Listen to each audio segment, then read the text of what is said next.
The opinions expressed on this show do not necessarily reflect those of the Barber's Chat Network, our great partners at H&B Media, or any of our media peers. We're just five idiots who love sports and love to talk shit.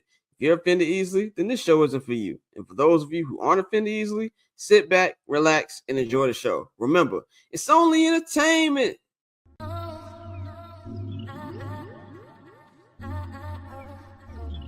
So cool. Triple double hat trick, I know the code too. Ice trade, go for trade, yeah we cold too. Getting paper on this player, haters old news. Money on the other line, so I'm not gonna hold you. Money on the other line, so I'm not gonna hold you. Money on the other line, so I'm not gonna hold you. Money on the other line, so I'm not gonna hold you. Money on the other line, so I'm not gonna hold. My agent just said we made 100 flat. Make it back and make it stack this like I'm Steven Jack. Put my rings up in the camera like I needed that. Up in the air and at the rim is where I meet them at.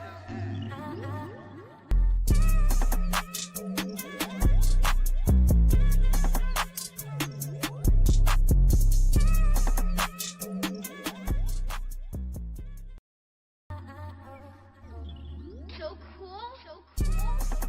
Triple double hat trick, I know the code too.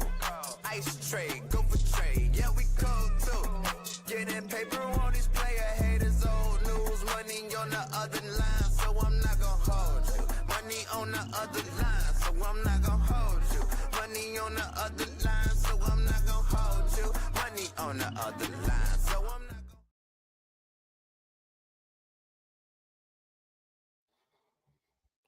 What is going on, ladies and gentlemen? It is your boy Scott. It is Friday, March 21st, 2025. Welcome to another edition of I'm Not Gonna Hold You. My voice is a little beat up right now. You know what I'm saying? Just coming off a cold, but I'm going to get my best Doc Rivers on today and get y'all through this show as best as I can, man. So appreciate everybody for watching. Y'all know to follow me on all social media platforms at Barber Scott. You can follow H&B Media at H&B Media TV on Twitter and H&B Media on Instagram. And of course, follow the Barber's Chair at Barber's Chair Co. on all social media platforms as well. And make sure you subscribe to our Patreon. Patreon.com/Barber's Chair Network. We've got a whole bunch of different tiers on there. We got the Summer Sessions tier, 79th and Highlights, I'm Not Gonna Hold You, and the $10 Barber's Chair Access tier. We've got the 200th episode of Summer Sessions up now, right now, on the Summer Sessions and all access tiers.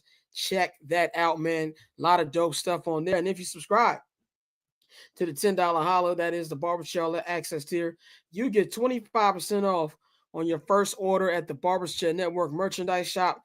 That is the bcnetshop.com, man. Definitely got some new merch coming soon. I know I said last week, but something happened. So it's coming soon. Just be very, very patient with us. It's coming. We're just going to make sure we're trying to get y'all the best quality of shirt, man. So got a big show for y'all today. Courtney will not be joining us today, but she will be back on Monday. We got the homie Mariano joining us in hour 2. And we've got my guy, Bears beat reporter Nicholas Moreano, joining us in just about 20 minutes to talk some Bears, man. But first, going to bring my co-host in. JR Bang and Dante. You can follow Bang at JR Bang on all social media platforms. And you can follow Dante at OctoberZone on Twitter. We got Damien in the chat. He said, nigga, you sound like 96 Phil Jackson. Scotty! Horace! Scotty! Hey, man, I've been drinking green tea for like 72 hours. Hey! So we gonna do our thing, man. We gonna work through it. Hey! So, but how y'all niggas feeling? I'm solid, bro. Good to be at work. You know, I don't do this often no more, but I mean, when I do, I enjoy it. So glad to be back to talk shit with you boys. How y'all feeling? Bang, how you feeling? No, I was making fun of Scott because you sound like Phil Jackson right now. You sound like Phil Jackson on the sideline. Tony! Defense! That's how you sound right now. I'm gonna stop messing with you before you fire me. I am splendid, my nigga. Nah, man. Things straight. Busy week of work and that thing, but the weekend is here. I think I'm gonna get drunk this weekend. Okay. Very rarely does Bang Shit, that come was- on here and say he's doing splendid or whatever word you just used. He said Yeah, Dante out of and I said- PTO. Now Dante does Fridays. Dante has Yeah, I do a Fridays. he got a Kawhi Leonard schedule now. But yeah, man, I'm glad y'all feeling good. I mean, overall, I'm feeling good too. My voice just isn't showing it, but I just didn't want to take a day off. I'm gonna be real with you. Because sometimes, like last year, how long was I out last year when I couldn't talk at all? I think It was like about 2-3 weeks. Yeah, it was about Yeah, I'm 2-3 thinking weeks. 2 weeks. Yeah, I didn't want to do that. I feel like I can talk enough. It's not the best, but it's not as bad as it was last year. Last year was terrible. So, we gonna get right into it, man. We gonna get into the local hour. It is the local hour. Local hour. Local hour, man, sponsored by the Sock Man on 87th. We going, the warm up is part of the local hour, man. If you are new to the show or you haven't watched it in a minute, it's a new segment, the warm up. Basically, we talk about anything that's not sports for the first 20-25 minutes of the show. And I think it's the perfect time for Bang to tell the Aaron Rodgers story. We put out, you said, Scott, come back, and Scott sound like Bill Cartwright. So y'all just gonna flame me in the chat today. Y'all niggas could get nothing. I could be in my room watching some TV and not recording. And then I get made. If y'all gonna heat me off fucking show. But anyway, we were talking about Aaron Rodgers on the Monday show. And of course, we're gonna be talking about that bitch ass nigga again today.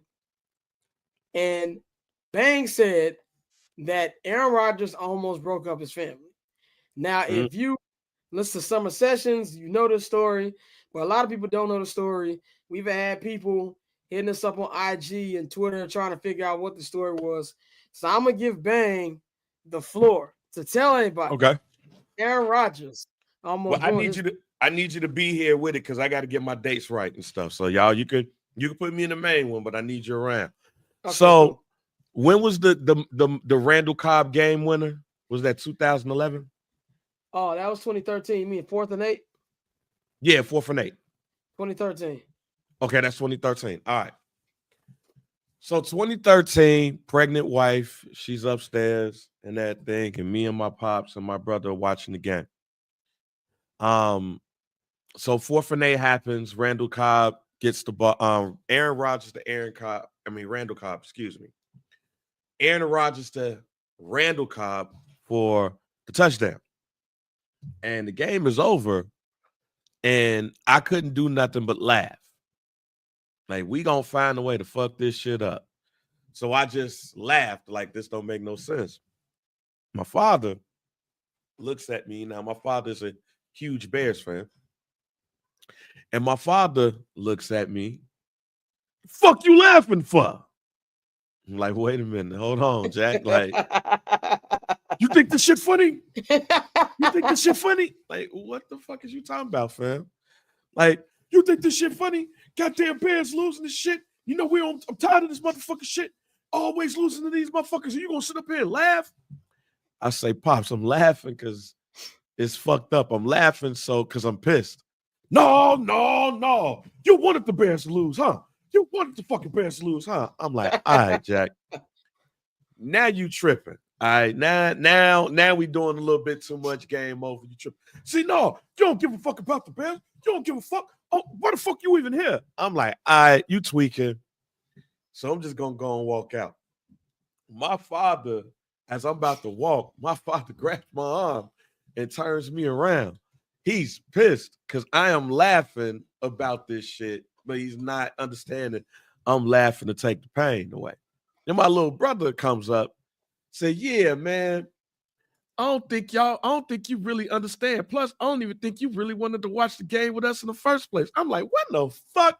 What the fuck is y'all talking about here? Like, be mad at Aaron Rodgers. Don't be mad at me. Next thing you know, I think my brother and my father about to jump me because I laughed about Aaron Rodgers. My pregnant wife come downstairs. She see what's going on. She's pissed. She's mad. She's cussing everybody out. Next thing I know, I'm like, look, fuck everybody right now. and I end up moving out like 2 weeks later. We end up moving out south. So Aaron Rodgers, and I moved to 80th in Vernon too, nigga. So I moved off the 9. So yeah, Aaron Rodgers almost caused a fight in my house because of 4th and 8. So here's a question I have. What's that? So were you already planning to move, or was this a catalyst? It was a catalyst. It was a catalyst. Nah, fuck that shit. It's like, you niggas, this ain't never happened before. And mind you, yeah, we're not a violent family. Like we might cuss each other out and shit like that. We're not a violent family. Now that go ahead. That 4th and 8 had my father. I've never seen my father so upset after a game. Never. That game there broke him. He was at rock bottom. Like that shit broke him. I feel Pops. That game had me. Oh my God. I'm finna call Mike real quick and put this nigga on speaker. And so he can tell y'all, because he watched the game with me, what exactly I did. Let's see. Yeah. That night was a bad day.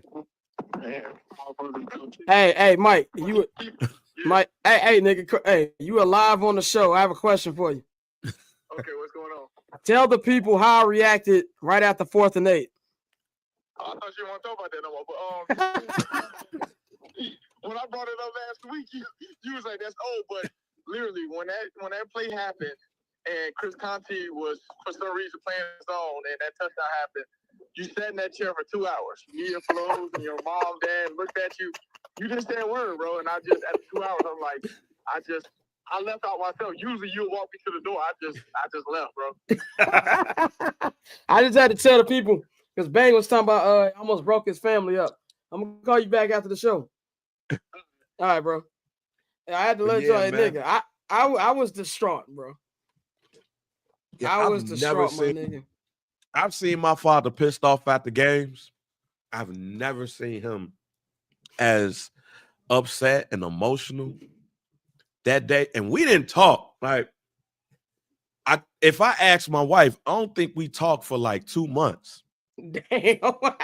Like, and it was more my brother. Like, I want to beat my little brother ass. Like, let that nigga simmer down. And you coming with some other shit, I want to beat my little brother ass.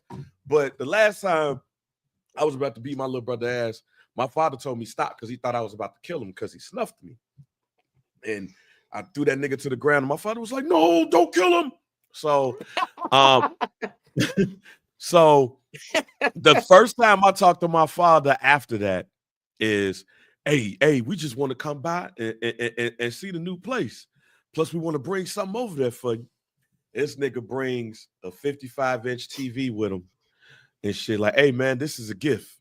Like, nigga, just say you fucked up. I ain't gonna be real. That's a good gift. You ain't gotta tell me sorry. You bring a 55-inch TV. That nigga brought me a 55-inch TV. Was like, hey, man, this a housewarming gift. I know it took us a while to get over here, but you know, but I've never in all of my life of watching the Bears with my father, I have never seen him as emotional.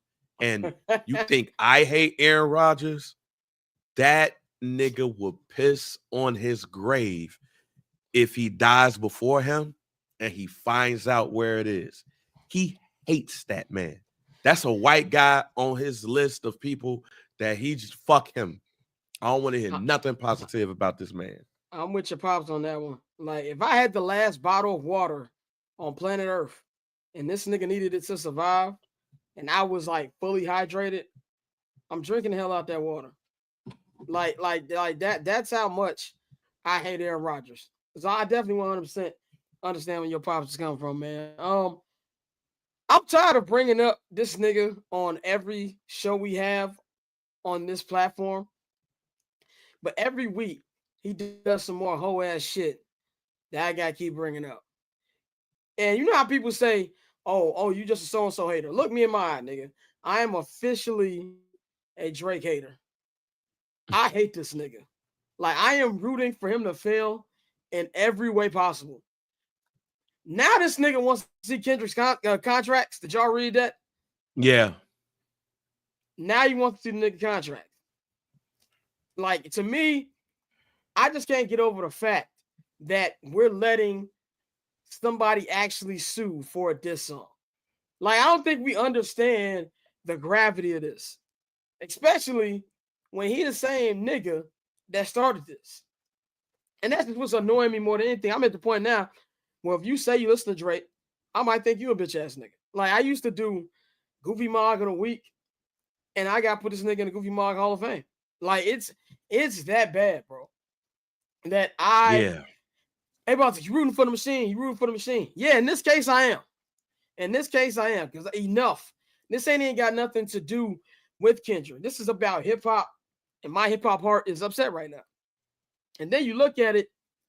Did y'all hear? I don't know if this is actually a reference track, but with this nigga, I can't put nothing past him.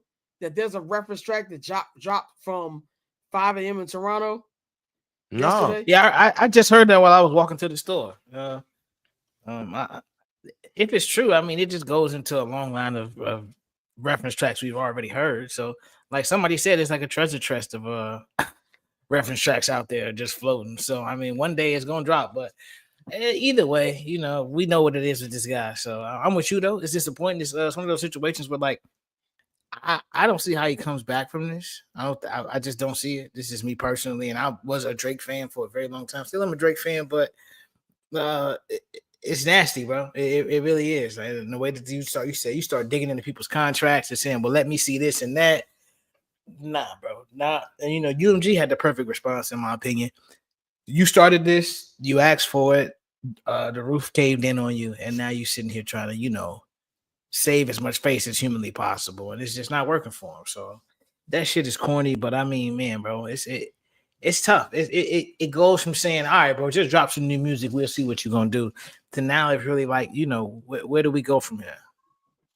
And I'm very aware that his fan base doesn't care, like, at all. Whenever he drops some new solo music, it's gonna sell, it's gonna do his thing. It's gonna do what Drake always does. But the problem I have is, at least for me, I was always a fan. I was never a super fan of Drake because there was a lot of things he did that I just didn't like. And even the Ghost Rider thing that came out 10 years ago, that's when I stopped. What's the word I'm looking for? Started like treating him as a rapper. Like, to me, he was just a performer after that. Because, and I'm not saying that he don't write anything. I do think he writes stuff. But if I hear all these different reference tracks from you, now I got to question everything you put out. Is this somebody else's or is this yours? And that, to me, I put him like a Diddy, Kanye category as far as lyrically after that. But I was still a fan. But after all of this, I can't even listen to the music the same. He got a couple joints on that Party album that I think are really good. I like the, what's it called? The Spider-Man, Superman joint. I like the Small Town Fame joint. Nokia, cool. I do think niggas is gassing Nokia because they want to have a hit really, really bad. But these are good songs that with any other artist, just because they lost a beef, don't mean I don't stop listening to their music. You know what I'm saying? Like, that's crazy to me. But the way he's going about it, like, honestly, it's just a lawsuit for me. I don't even care about throwing subs. Do that. That's what rappers do. Do that for the rest of your life. But the lawsuit, and you're trying to change the way people view this thing, well, really, it's doing nothing but making you look bad. You know, he put out that cryptic IG post. To me, that just said to me what I took from him, he kind of regrets putting this thing out there. And I think that's the only reason that we still talk about the song. I think the song would have died months ago if he didn't put out that thing, man. And just for me personally, it's just too much. And I always knew he was soft and corny. Obviously, you know, being from Degrassi, you know, coming from Canada. But I didn't know he was a bitch ass nigga. Like, this was new information for me. And that's why it's just a lot. And I'm personally tired of it, man. So that's just really where I'm at with it. With Drake is enough, man. And Bang, I know you said it's gonna be they're gonna cash him out. Here, nigga, damn. I still think it's gonna get thrown out. I might be wrong, but at this point, I hope it does, because this is just ridiculous. When you're trying to see niggas' contracts, I'm not a legal dude. I have no idea. I highly, highly, highly doubt that the court is gonna allow that, but I could be wrong. Final thing in the warm up. I'm gonna bring our guest in a minute. Jonathan Majors, man.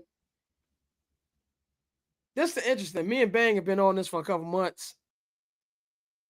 Think about what's the comeback is gonna be.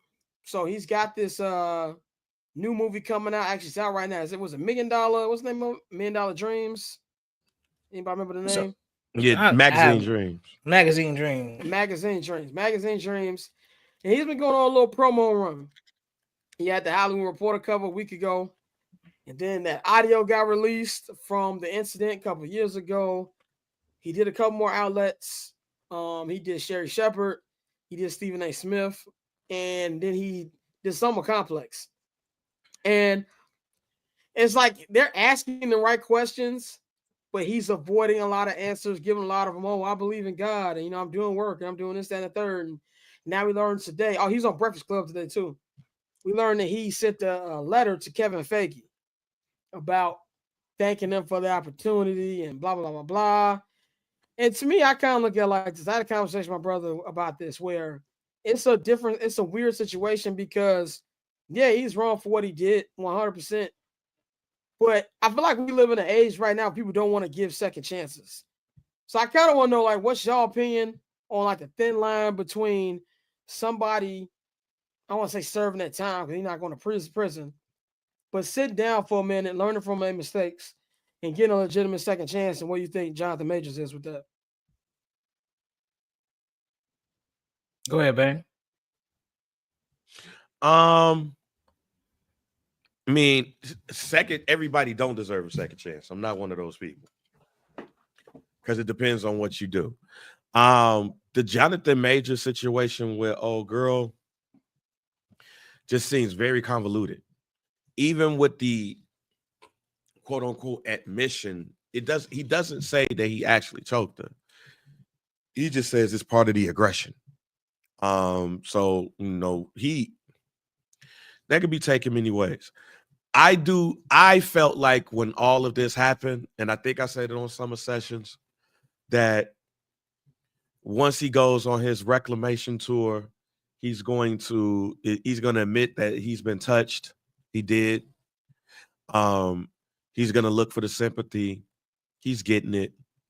But I also, and I'm not one of those people that be like, well, look at all these white people and how they get it. Because how people police other people is how they police them. I don't care. I really don't give a shit who you are. But something that always seemed off to me about Jonathan Majors, something has always seemed off to me about dude, especially after Creed, because I felt like he was starting to live that character. And look where we at. But I do believe in his case, like second chances are needed. And it's what he does with it. I'm one of those people that's like, yo, I look at your wife or look at your significant other and see how they react. And it seemed like Megan Good, like, really loves him. Like, Megan Good has probably lost more than she's gained in the relationship with him, and she seems to be comfortable. So, I mean, I'm not in a relationship. I'm not in that shit. He is a great actor. It's unfortunate that he's probably never going to reap the benefits of that because of this situation and stuff. I mean, or maybe it's a possibility. Go look at Robert Downey Jr. is a perfect example. But being that everything is so convoluted in this situation, I do believe he deserves a second chance to see what goes with it. But everybody does not deserve a second chance. I will say that I am a firm believer in it's situational chances here. And this is one of them that deserves it. But there's a lot of others that's like, man, yo, go kick rocks, G. Yeah, I mean, yeah, there's definitely certain people. And then this one thing I kind of don't like the Robert Downey Jr. comparison is like, that motherfucker was doing crack. Like, ain't like he was, strangling people. Yeah, he was doing crack. What Max was doing crack. But Dante, any thoughts on this before we move on to our guest? No, I mean, we know how Hollywood goes, man. I think it's gonna be a situation now, especially with the Me Too movement and everything that's everything that's come after it. Even you saw the woman who coined the phrase. She said, I didn't say believe all women. She said I said believe victims. So I mean, this is one of those situations where you have a lot of different things being said, and we don't really know what happened and what took place, and new audio dropping. now that he has a movie coming out as opposed to when the trial first happened. It's just like it's all kind of just very interesting. So I'm with Bang. I'm the same way. Everybody doesn't always deserve a second chance, but I think this is one of those situations where you'll see a guy who, you know, may have done some questionable things. He'll get that second chance. So I mean, it's just another day in Hollywood. This is nothing new. We've seen it before. So I mean, as much as we want everybody to be perfect, people aren't. And so when you happen to have an immense talent connected to a troubled person, they usually get to slide on things that regular people wouldn't get to slide on. So it sucks, but we see it all the time. Yeah, but it was funny. He been wearing them Underground Railroad pants in all these interviews. I'm like, relax, brother. But anyway, Hey, we man, gonna Paul bring our Robeson first line. Paul Robeson line. line. Let my people go. We gonna bring our first guest in for the show, man. This first guest, man, he is one of the coolest guys on the Bears beat, man. He is the host of the Nicholas Moreano show. You got my guy Nicholas Moreano in the house, man, here on I'm Not Gonna Hold You. You can follow him at Nicholas Moreano on all social media platforms. Nick, man, glad to have you on, brother. How you feeling? I'm doing well, you guys. I was laughing in the background there from your previous discussion there. No, I'm glad to be here. Yeah, should be fun. My people go. Yeah, this is a ridiculous television show. We have a disclaimer at the beginning, like for any of our media peers, blame me. Don't blame anybody else on this show for what is said on here, man. But I know you can blame me. You can blame me. I'm grown. I'm a man. I'm 40. No, I'm a man. I'm 40. But anyway, man, glad to have you on, bro, man. You've been killing it on the work, man. You killing it all the time, man, but definitely been seeing like an uptick since you're going back to the indie grind, man.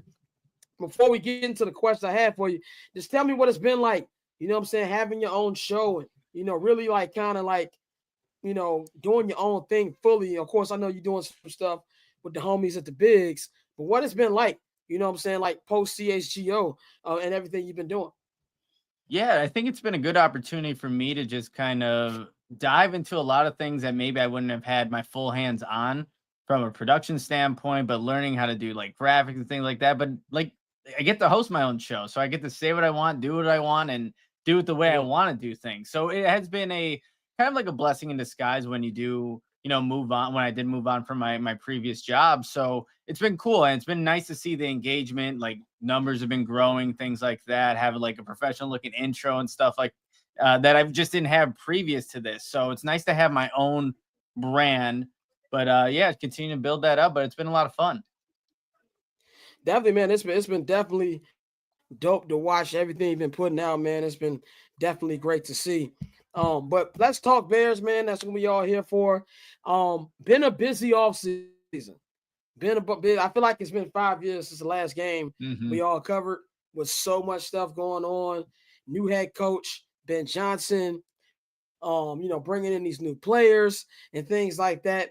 Just tell me, like, what has your thoughts been on just the changes the Bears have made? I feel like we left the season with a lot of questions, more questions than answers coming into this offseason. But just a couple months in, it kind of feels like a new world a little bit for the Bears. Tell me, what's your thoughts on how these first couple months of 2025 has been? Yeah, no, I think that's a perfect way to kind of encapsulate how 2024 ended. There were so many questions still about this team and what they were going to do moving forward, only having 5 wins and ending with that victory over Green Bay. But since hiring Ben Johnson, you've also seen a bunch of moves that I think reflect what he wants in his football team. You're building up the trenches. You've completely revamped the entire offensive line. You've added some edge rushers as well. Grady Jarrett on the inside. So I think you're seeing just the change in influence that Ben Johnson had in Detroit and what they were good at, and then bringing it over here to Chicago. And honestly, something that the Bears realistically needed if they wanted to be competitive in 2025. So now there are a lot more answers on this team. Look, they've made the right moves. We got to still see it play out in the regular season if those moves translate to victories, but you can't fault the Bears for how they've kind of approached this. They wanted to address the offensive line. They've done that. They've given themselves a chance to succeed going into next season for Caleb Williams by addressing left guard, center, and right guard. And then you did get some guys on the defensive line as well. And that doesn't mean that going into this upcoming draft that you can't still add to both those lines, but I do like the moves and I see why the Bears made them, and it makes everything a little bit more flexible as they kind of enter 2025 draft and what they can possibly do with their picks. Yeah, and then when you bring up the draft too, and I think you made a good point about we got to see all this plays out. I think that's the number one thing with the Bears. Last year, there was so much hype last offseason. I remember being at camp, seeing the Hard Knocks cameras and the whole draft, everything like that. But this year, you can fully say that, okay, they've done the right moves. And even if, let's just say, worst case scenario, it doesn't pan out, you can't get mad at Ryan Poles and Kevin Warren for not doing what they're supposed to do compared to other years and things like that. So when we go into the draft, I think, trading for Joe Thuney and, Jackson and, going out there signing a center and all these other things they've done, it really makes it best player available for the Bears. They can trade up, they trade down. What do you think the Bears should aim for specifically at pick 10? I'm still a firm believer of still upgrading those trenches, and whether that is on the offensive or defensive line. I look at it this way, you guys, when obviously the Bears have done made some good additions, both sides there. But when I look at, and I'll always compare teams right now to the Philadelphia Eagles because they're at the mountaintop. They've shown what the blueprint is for their team. They always have a plethora of guys coming in and out on the defensive line in waves. And that was something that Ryan Poles, discussed not too long ago at Hallis Hall when Dio Odengbo was being introduced. He also introduced the idea of having waves on the defensive line.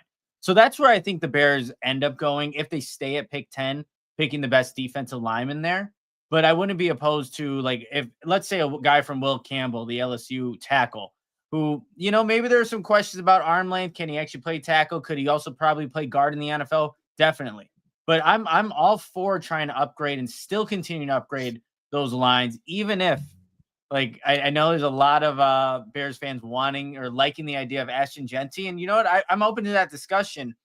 I just still believe that his team isn't necessarily done because of the recent additions they've made. You bought those additions. There's no homegrown talent outside maybe of Darnell Wright right now and Jervon Dexter on the line. So I just think that they could still continue to find those guys that they draft, that they can continue to develop, that can still be a part of this team moving forward, because Joe Thuney, 32 years old, Grady Jarrett's going to be 32 in April. They're not going to be here for that much longer than what they've just initially signed for. So go find some guys that can fill in later as, the years kind of progress here. And I think, too, go ahead. My bad, man. And I think, too, that this free agency shows you that you got to have homegrown guys. That's probably why it wasn't the deepest free agent pool, because everybody was re-signing their guys. And I definitely think that's something that they need to do. Go ahead, man. So what about this backup quarterback situation? Like, you got Bajent back there, or have been back there. But a lot of people, even last year, was talking about why do we not have a vet back there to help out Caleb? Is now the time to get a vet back there to help out, or you think we're good where we're at? I wouldn't be opposed to that idea. I think anytime you can have somebody with kind of that veteran presence that's been around the NFL, just knows, one, how to understand in terms of game planning, how you're going to go about your week, and it's just gone through this experience for a number of years. I'm not opposed to that whatsoever. And for the Bears, like how they approached it last season, obviously having Tyson Bagent and Caleb Williams is a lot of almost like learning on the fly. And Caleb won as soon as he was drafted, he was basically anointed the job, which, look, I don't have an issue with that. He is a number 1 overall pick, a lot of talent, but it is good to, I think, have somebody in the room that, has gone through this more than a Tyson Bagent has.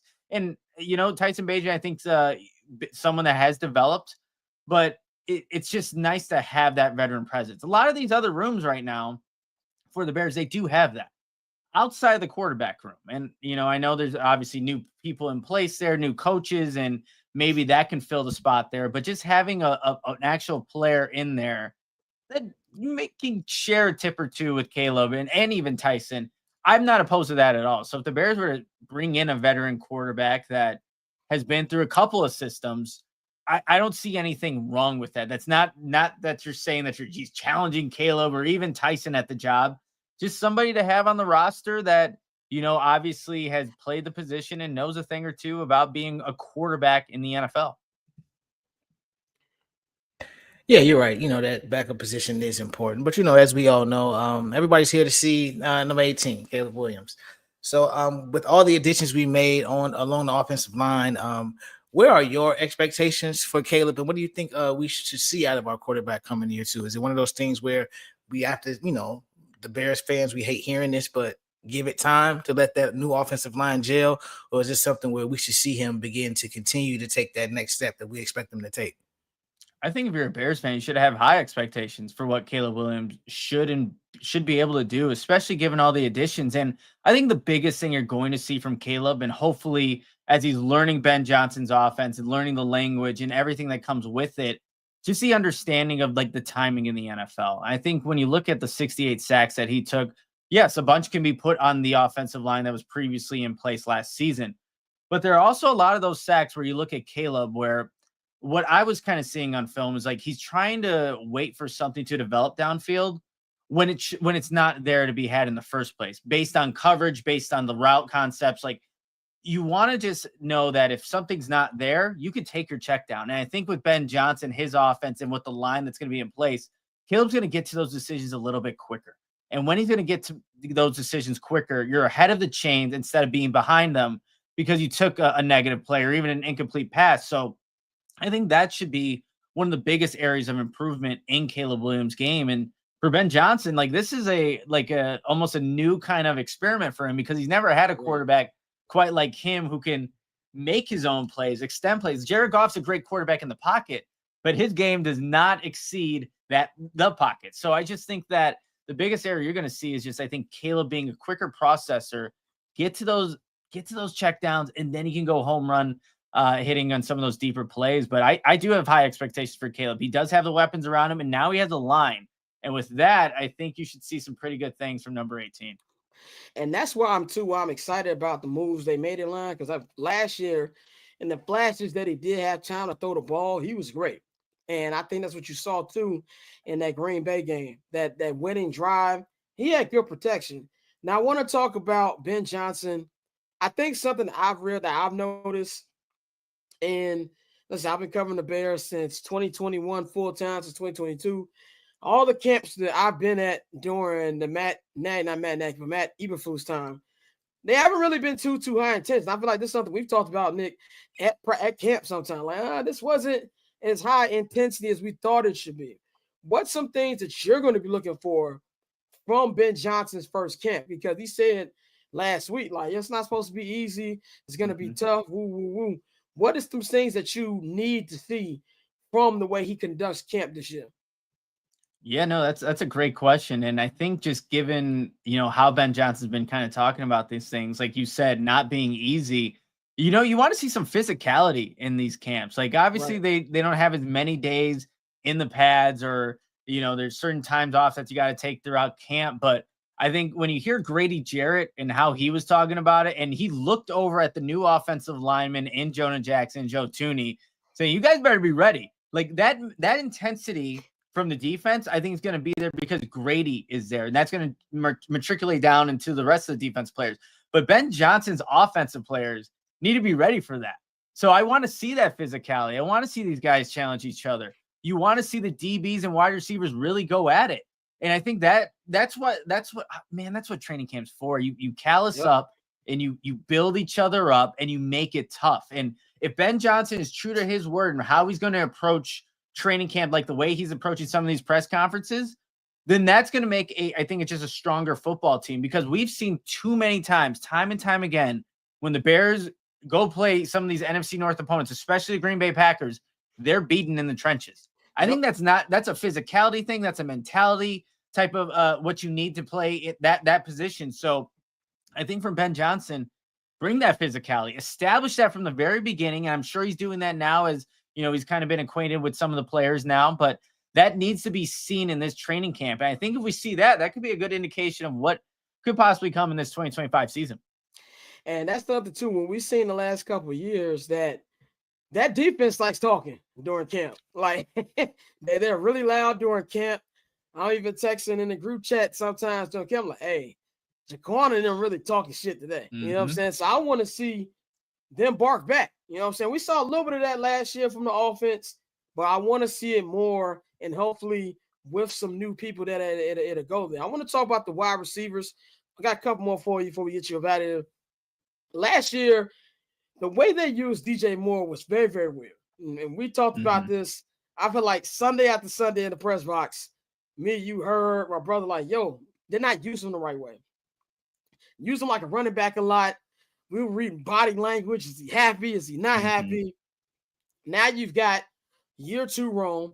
You've got 2 new receivers they brought in, some speedy guys, some gadget guys. You've got Olamide Zacchaeus, who had a pretty solid year with Washington last year. And then they just picked up from Baltimore, Devin Duvernay. And he's going to be somebody who's going to be a kick returner as well. I think the key that we see here, the smaller guys who are really fast. Something that, as good as Keenan's year was last year, he doesn't really have the speed that he once had. What do these 2 signings tell you about the way that Ben Johnson wants his wide receivers to go? And do you see this as a way to, without Keenan, to make this kind of a breakout season for Rome? Yeah, no, I think when you're looking at those 2 additions, and Zacchaeus and Devin Duvernay, you just want field stretchers, guys that have that speed element to their game that will allow some of the plays to kind of work, underneath that. And so kind of going back to DJ really quick, one of their staple plays in Ben Johnson's offense is that deep 20-yard dig in the middle of the field.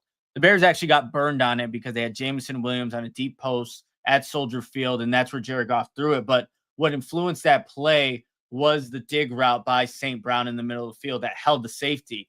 Then you're able to go over the top because you have no safety help and hit Jameson Williams for an 82-yard touchdown. So I think when Ben Johnson's adding some of these speed elements now to his offense, that's what you're kind of creating, these mismatches for some of these defenders. You isolate one guy. Look, Ben Johnson's going to be able to isolate certain defenders in a defense and put them in a bind. When you get guys with speed, you have to respect it. And then when you have guys that can work over the middle like DJ Moore can, then you're possibly hitting a 20-yard play, if not the touchdown over the top. So I think that's what those 2 guys can create when they're given their opportunities on offense. But I think DJ Moore is prone to have a bounce back season as well, because even in 2023, when he was setting, career highs in yards, catches, and touchdowns, that play was a staple over the middle of the field. Let him get the yards after the catch. That's a big thing that Ben Johnson loves to do. And I could see the similarities between him and a guy like Amon-Ra St. Brown. And then for Rome Odunze, I think it's honestly a wild card for him because that's a guy that can line up in the slot. He can line up out wide. And a lot of the plays that Keenan Allen was getting, like that should go to Rome. Like he's more than capable of being a guy that can operate and be successful in the slot. He's big enough to play the X outside. And, just from talking to him in the locker room throughout the year, he wants to be used in multiple different ways. So even on some of those jet sweeps, I know he ended up fumbling a couple of them in the last matchup, I believe, against the Detroit Lions, but he does want to be utilized all over the field. So when you have a creative mind like Ben Johnson, just let loose and get creative with any way that you want to use a guy like Rome, because even though for what it was, I liked his rookie season behind 2, good wide receivers in DJ and Keenan. Now with him being the number 2, we should see, I would not be surprised if Rome gets to 1,000 receiving yards. That shouldn't be out of the question. And DJ should be right around there too. But I think Ben Johnson's finally getting the weapons he needs, and he could possibly add more in the draft that will allow him to operate this version of his offense in Chicago. And you can tell they're very excited about it. When I got a chance to talk to Rome and DJ during Super Bowl week, they were there promoting Bounty, which was, I was like, why they got these green jackets on? And shout out to Bounty. Bounty had a really good promotion at Super Bowl week. They handed out free chicken wings to everybody at Radio Row. It's like, hey, use a paper towel type thing. But they were really excited about the way that Ben Johnson is going to be using it. So I'm definitely excited to see that. Final question for you, man. This has been something that has been talked about kind of a little bit more on Bears Twitter. This is something I've been on since the moment Ben Johnson got signed. Do you think there's a place for Cole Kmet in this offense? Because there's been a lot of questions about Cole Kmet. I think Cole Kmet is a fine tight end. I don't think he's anything to get excited about. I think he's in the words of Stringer Bell on the Wire, he's like a 40-degree day. It's cold. You know what I'm saying? Like, it's nothing over the top, but I think he can make plays. But with the fast offense that you got with Ben Johnson, the way he uses tight ends in Detroit, do you think there's a place for him to really make a big impact? Or do you think this is going to be something that they might trade him down the line? What's your thoughts on Cole Kmet in this offense?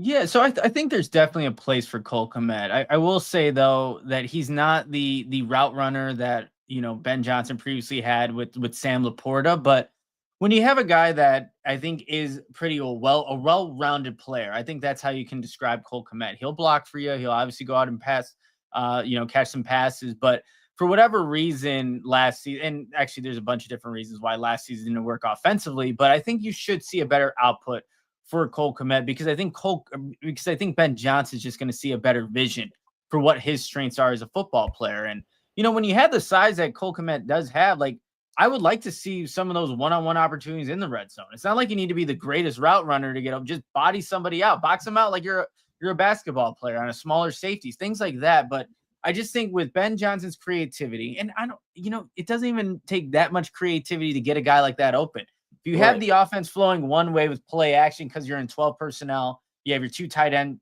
on the field, and you're having the defense flow one way, all it takes is that one tight end to leak out the other direction to gain a quick, however many yards. Like, it doesn't have to, like, it's creativity, but it's also some of the basic stuff that you can do in the game. And I think that Ben Johnson's going to realize that, knowing that he does have a guy like Cole Kmet that when he's thrown a pass, he's usually catching it. The problem was that he just didn't get the targets or, the targets necessary to really capitalize on that catch production. So I think there is a place, but this is entering year 3 of his new deal.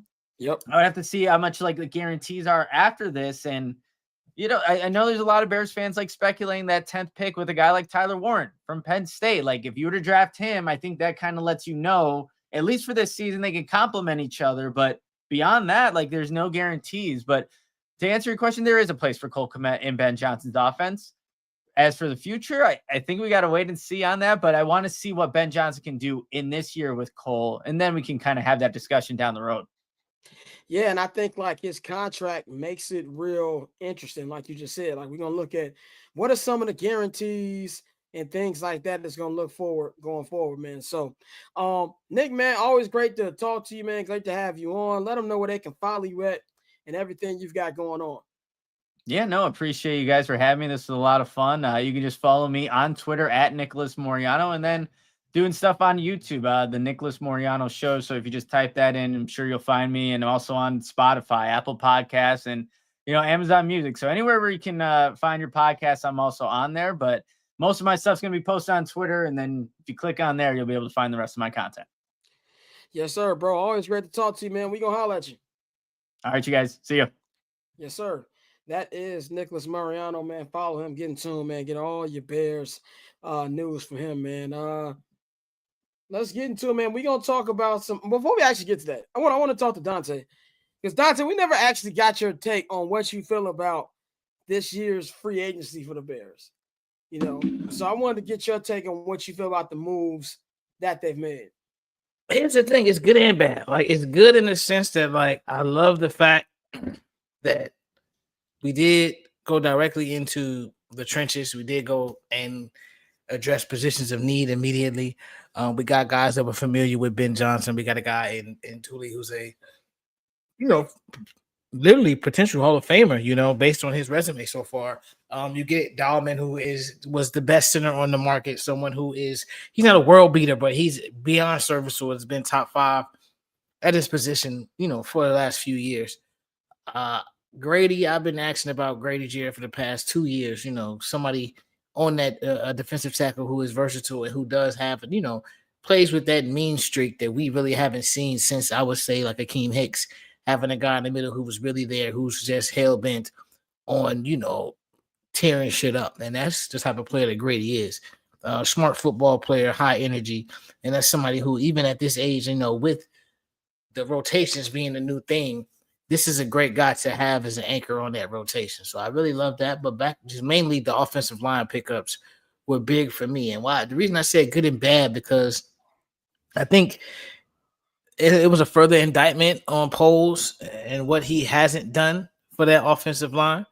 Because, a lot of those picks and even some of the overpays, because, we had to end up picking up Jonas extra year and things like that.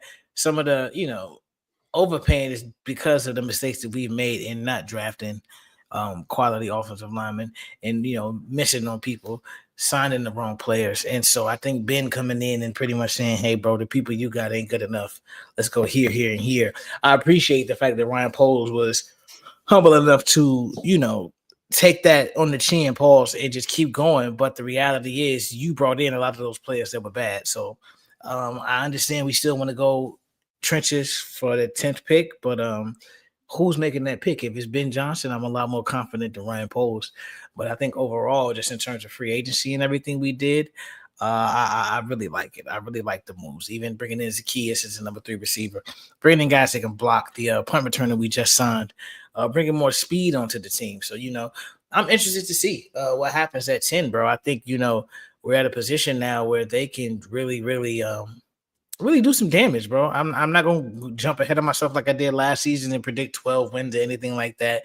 But I do think, as long as people are truly locked in and paying attention and, learning this offense, they can do a lot of good things. Yeah, and I think too, man. Like it's kind of hard to give somebody credit for something they messed up, and that is kind of the Ryan Poles thing. It's like when a deadbeat dad decided to take care of his kids. Like, nigga, that's your job. Like, I'm not finna clap because that's something you want to do now. So I definitely understand that. We're gonna talk about some baseball here with Dante. Bang said we ain't been respecting his baseball chops. So I don't know if there's anything you want to talk about on the list I've got, but we gonna. I'll be back. Go ahead. Yeah, I'll be back. he said he'll be back. He gonna take a quick break, but want to talk about this opening series we've seen here in Tokyo between the Dodgers and the Cubs. Dodgers looking like the Dodgers already in 2 games in. Don't look like they've missed a beat. Shohei is Shohei, and this is without Mookie Betts, who didn't even make the trip because of a little illness he's got right now. But the Cubs are 0-2. Third base problem is really, really showing. We're going to do a little sports morning TV here. Should Cub fans be worried already that they're 0-2? Yes, absolutely. Same old, same shit, different year. But no, I think more than anything, I think with the Cubs, like we said, Hood corrected me last year. They do spend, it's just a matter of spending the right amounts and what they're spending it on. And you still expecting on certain people to step up. PCA is still terrible at the plate. I know that's a guy that we're expecting a lot from this year. When I say we, I mean Cub fans are expecting a lot from him. And overall, though, I would say from the Tokyo series, I wouldn't be too concerned. That series in itself. The fact that, you're going to really have to wonder where your runs are going to come from. This is a team, you didn't want to spend the money to go get those extra bats. You bring in Kyle Tucker, and I like Kyle Tucker a lot. But who's going to be setting the stage for Kyle Tucker? You feel me? Who's going to be actually getting on base for Kyle Tucker? The third base issue is something that you looked at the last few seasons and have really tried to make it seem like it's not a big deal, but that's something that is really going to, be an issue for the Cubs the entire season. So it's one of those situations where obviously we can just try to be assholes and say, yeah, be worried. It's not time to panic yet, but if you get through the first month of the season and you having the same problems that you had last year, given the moves you made and did not make, what do you expect different? Like who are we expecting to show up at Wrigley every week? So I mean, it's way too early. I'm gonna stall them out. I'm not gonna sit here and try to shit on them right now. But no, I won't have that much of a leash for them though. Like I said, after that first month, you're starting to have the same problems, same issues. For as great of a manager as Craig Counsell is, I mean, you need more than a manager, bro. So we're gonna see. Yeah, that was the biggest thing. They're treating the manager signing like it was a free agent signing. But yeah, like I said, it's too early to be concerned. It's 2 games, man. There's 160 more games left. But I do think the problems that we all saw as problems a couple games in have showed themselves to be problems. So that's something I think will only get bigger from here. But yeah, if you're a Cub fan, you probably annoyed losing 2 in a row, and then you got like 10 days off into the next game. So you have the time to sit on that. But they're gonna have time periods where they look good and time periods where they look bad. So I wouldn't do too much about it right now. Like, it's very hard to get upset about anything in baseball this early unless you just come out the gate like all time Huff. And I didn't see that from them. Tell me about this Jackie Robinson thing, man. If anybody out there who is maybe been under a rock and don't understand what's going on with the DEI thing and them taking his name out of history books but then adding it back. What's your take on everything that's been going on? I mean, when we all know this this joke of an administration has really been trying to rewrite history essentially, and the way they're doing it is just in a very lazy way. So they basically taken to a lot of the databases in America and just using search engines like keywords like black DEI, not DEI, black, certain shit, and erasing whole pages. Like they had the code breakers from World War II. They deleted that. There was one plane, I think the plane had gay in the title. And because that came up when they searched, they deleted that. So with Jackie Robinson, we all know he's a war hero. He was honored on their homepage. Well, not on the homepage, on their page. Just quick blurb about what he's done and how important he was to not only our military but America as a whole. And they deleted the page and they said, we don't want to look at Jackie through the lens of race. And of course, there was national outrage, and rightfully so. So eventually, they put it back up, and they've been putting out these little BS statements since then, saying about just how it wasn't personal, and Jackie's bigger than race. And you've had a lot of idiots like RG3 come out and say, we should be looking at it that way, and it was just an honest mistake. But the reality is, this is something that we've dealt with for a while, and now I think over these next 4 years, people are going to have to be really diligent at making sure that our history doesn't get erased, because that is, flat out their goal. Like they've made it plain.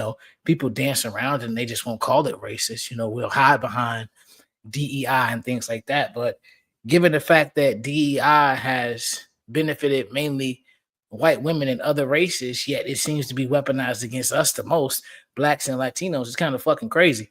But that's where we have to, do like what was done in this situation where you had everybody. It wasn't just black people. Mina Combs took a lot of heat for it. Jeff Passan took a lot of heat for it. But they all stepped up and said something like, this is a national hero. If anybody represents the American dream, it is Jackie Robinson. No matter how much they've tried to whitewash his history and what he represented, the facts are there. And so, they put it back up. They put out a BS statement, but it's just a sign of the times, bro. This next 4 years are going to be really interesting, and we're going to have to really do our due diligence to make sure that our history isn't erased, because they are definitely going to try to do it. Yeah, I shudder to think what this country is going to look like, election time 2028. It feels like such a long time from now, and with everything that's been going on, I'm damn near scared to see how the country gonna look by the time midterms. Like it's that. Yeah, it's been 3 months, bro. It's barely that. It's been like 2. I'm damn near. When he got sworn in the 20th of January, it's been 2 months. Yeah, it's been 2 months, and he over here killing the economy, bro. Just doing a whole bunch of stupid stuff. Signing these, these things that's making it look like he's actually trying to change the law. And now we hear this week Steve Bannon coming out saying, "Oh yeah, we're gonna find a way for Trump to run again in 2028." Like it's nasty stuff going on. And not that anything is funny, but I do find it funny that some people that voted for him are shocked that he's doing what everybody said he was gonna do. Like, this is who he is, man. And I think the Jackie Robinson thing was just a small part in this line of current bullshit that he's currently doing. And yeah, you have to keep people informed and everything like that. Like, honestly, growing up, one for my parents, my grandmother, my auntie, I wouldn't have known about my Black history because they didn't teach that in schools. At least schools I went to, they didn't teach it in the most in-depth way. All we knew about was Dr. King and Malcolm X. And even the way they played in Malcolm X, like he was just like over the top radical all the time. Was he that sometimes? Yeah, that was half his personality. People forget what happened towards the latter parts of his year. And we didn't, I had learned this stuff in documentaries too. So I think that even stuff you see with them trying to dissolve the board of education, like they're intentionally trying to make people dumber. And that's what we're seeing right here, man. So we're gonna take a quick break. We'll be back on the other side in about a minute. Gonna bring Bang back. Still waiting for Amari to join us. Hopefully he'll join us in the second hour. But we got some football to talk, and we've also got some baseball to talk as well. So we'll be right here on 79, not 79. Right here on I'm Not Gonna Hold You. I host too many shows. Be right back here on I'm Not Gonna Hold You, man. We'll be right back. So cool. Triple double hat trick, I know the code too. Ice trade, go for trade, yeah we cold too. Getting paper on these player haters, old news. Money on the other line, so I'm not gonna hold you. Money on the other line, so I'm not gonna hold you. Money on the other line, so I'm not gonna hold you. Money on the other line, so I'm not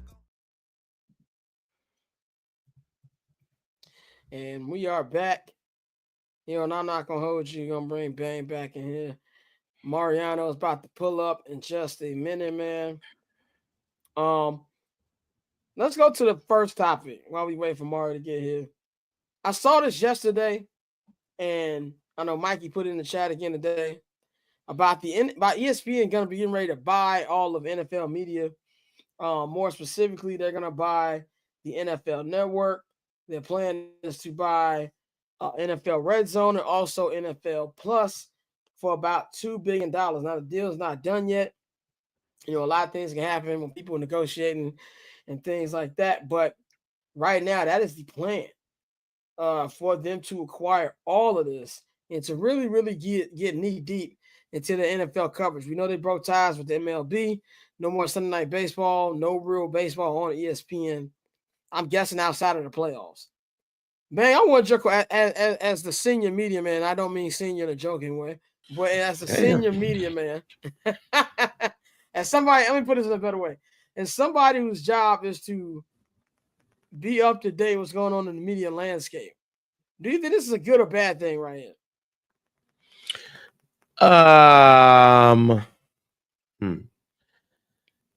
See, media is different now. Like, well, all of this happened is it's not like people are going to be trying to find. It's not like people are going to be handcuffed by what they say because of the way that this is set up. When we look at it, they already own it. Like when you look at programming, what do you see? You see nothing but football. If anything, I think NFL films, let me put it like this. NFL films, when I was growing up, that used to be the pinnacle of like sports owned media. And over the years, it has not been the same. Documentaries and all of those things. Yeah, you might have like it was those Super Bowl documentaries and stuff like that. But when you look at what ESPN done with 30 for 30 and all of those things, they've really surpassed that. So when you look at some of the programming that you have, like Good Morning Football and the draft, you already have the draft simulcast. Good Morning Football, you see, I think it's the day before the draft. Good Morning Football is on ESPN and stuff too. So they're already kind of working together.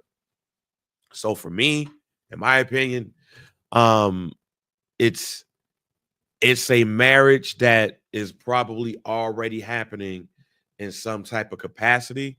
We just don't see it out in the front. But I don't think just because ESPN is ESPN, I don't think that don't mean anything because when you look at TNT really holds down the NBA network. Like TNT is pretty much the NBA network. And we don't say anything about TNT, anything like that. So, I mean, I think it's a marriage that has already been happening. And it's just going to be amplified. And I think programming for NFL Network probably is going to be better for it. Yeah, I hope so. Like, I feel like, yeah, if you're anti big business and things like that, oh, this shouldn't happen, da da da. And I 100%, I get that. But I think ESPN will do this right and give us the content we need on there. Number one, I think, not ESPN, it's ESPN. I think the NFL Plus, it's terrible. Very. Like there's no redeeming quality to it. It's the worst out of the pluses. It is. It's pretty bad. Yeah, if we doing content wise, yes, I agree. Mm-hmm. Like if we doing interface wise, I'm still going Paramount Plus interface is terrible. But Paramount Plus's interface is terrible, but the content is there. NFL Networks and the NFL Plus is. NFL Plus takes you 5 minutes to open up. But yeah, I think from that standpoint, people will be upset. But overall, anything I'm with will make the NFL bigger and give us better content. And I think ESPN can do that. I think ESPN needs to shift from what they're doing in the first take model of things and kind of get back to making quality content that people want to see. It's something like, the way they put things together, how they used to put things together. There used to be a story to it. And that's some main things we've been talking about with the NBA. The NFL has that. And I think they can just take it to another level here with that. Dante, any thoughts on ESPN potentially buying this company? I mean, it was just a matter of time. Like, they've been in bed together for years. So when your bottom lines are that directly tied to each other, it was only a matter of time. All right, man. We got one team that already made a move, and that is the Minnesota Vikings. They have officially passed on Aaron Rodgers. Decided he wasn't worth it, as we all know. He isn't worth it. Okay, we got our guy here, man. Making his way back to the show. We've got the one and only Mariano Bivens, man. Mari, what is going on, brother? What's good, man? Well, I'm here sounding like Doc Rivers because my voice is gone. Yeah, I see. It's all good, though. You here. You know what I'm saying? I'm here. You here. What's up, G's? What's going on? What's good? Ain't shit, man. I'm chilling. Happy to be back, man. You know what I'm saying? I want to say this, though, before we even just get into anything. Like, the King of Queens has the highest replay value of any sitcom ever, excluding nobody. Yes, 100%. So we can get 100%. into whatever y'all want to get into now. I just want to say that. Just so y'all don't kill me. I've never watched the episode.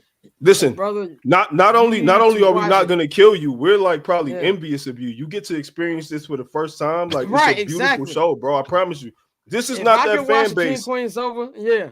Yeah, this ain't that fan base that's gonna be like, no, bro. Welcome. And like, man, please, like, I'm looking forward to you watching it. Like, it's a beautiful show. It's a great show. When Dante, what's the deal, my boy? Chilling, my boy. What's the word? I'm chilling, man. I'm chilling out, man. Jane, when we finish this show, take your remote on your smart TV, go to Peacock, put in King of Queens. Please do. Just rock out. Yeah, I wish I could experience watching Doug Heffernan, my favorite white woman, Carrie Heffernan, Arthur Spooner.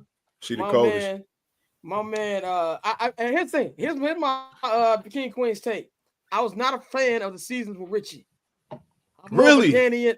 I'm more of a Danny Spence guy. Wow. Look, let me tell anybody who's never seen King of Queens, or if you have seen it, whatever. This is where I'm at with King of Queens, right? Here's how I'll explain it. If there was like a Wheel of Fortune type of thing where you can put the seasons up there first, you can spin that, land on the season. You got to watch an episode from that season, right? There's no wrong choice. Whatever season you land on, if you had to then spin the wheel again, and whatever episode it lands on, you got to watch that. You will not get a bad episode, bro. You're not. The chances of you getting a bad episode, like, it's just not gonna happen. Bro, it's just 15 years ago, my mom bought me the King of Queens box set for Christmas. Mm-hmm. I got Best Christmas gift I've ever got. Yeah, I got it sitting there right now, chilling. chilling. Now Like, I've been in love with Carrie Hefferman since Saved by the Bell. the She Saved the by the one. Bell, nigga. Yes. Yeah, she the one. She been the Saved one by for a the very, I very would- long time. My wife was up in here watching Scientology. I hate Yeah. Scientology Yeah. joints, and I was like, hey, no, that's Shorty from Saved by the Bell right there. I'm gonna watch with you. Carrie Nah, Heffernan, the she got it. Queen, Arthur Spooner, man. My man, Spooner. I'm not Spooner, but my man, Jerry Stiller. Is one of the funniest dudes ever. One of the funniest dudes ever. Arthur Spooner is And one of the greatest characters ever. Arthur Spooner, I think my favorite Arthur moment. Remember the episode where they were Jug and Carrie watching Deacon and Kelly's kids, and so they made them take Arthur, and they were in like this pizza place, and they weren't getting service right away. And Arthur's like, "Is it because we're black?" That was hilarious, man. But Nah, my it's favorite. great. I'm just gonna say this one last thing. My favorite King Queens episode is the Three Wives episode. He was like, "Watch this. You got the downstairs wife. You got the upstairs." So I was like, wife. "Come on, dog. And a Coliseum wife. Come on, dog. Doug, shout out to Doug, man. Shout out Doug to is. Ooh. He was a Jets fan and all that too, but I forgive him, man. He was a good dude, man. He actually wasn't a good. He was one of the worst dudes ever. But I'm saying he was a good dude because. But that's what made him and Carrie perfect. They're both terrible 100%. human beings. 1,000,000%. They're both terrible human beings. But Yes. Maury, man, let them know they follow you, man. Yeah, man. At Mariano on Twitter. I'm never calling it that other name. You know what I'm saying? You know, on Instagram at Mariano Bibbins. You know what I mean? The weather changing, man. I usually tell y'all, 2 N's, 2 O's, like I tell your when she asked me for money. The weather changing though. You know what I'm saying? And so maybe I'll be a little bit more generous because the weather's being generous to me right now. So we'll see. He says, since it got warmer out, I'm gonna be nicer. E-Dot says, Maybe. Maury playing a wave off. Didn't know Versus was back. I just took the dude. I'm in the middle of leading the lineup right now. I'm about to say no. Mariano is definitely the inspiration, bro. When he posted man. crown work on the Yeah, IG, man. I'm doing the work. And look, when I post it, bro, I promise you, it's always for motivational purposes only. Because I'm still doing the work. I still got work to do. You see, I'm in the middle of needing a lineup. You know what I'm saying? I just took the do-rag off. It's it's an amazing feeling. Like it's a sunny day in the air. You step outside, you let the sun hit the butters. It's glistening. This shit is different, right? That's how I go, man. Yeah. I miss Atlanta, man. I gotta get back out to the A. Yes, sir. Man, we the first thing I want to talk about with you, man. Before we get to the Giants, because we want to talk about the Giants. For sure. I went early in the show. I officially proclaimed myself a Drake hater. Okay. Now, I want to know.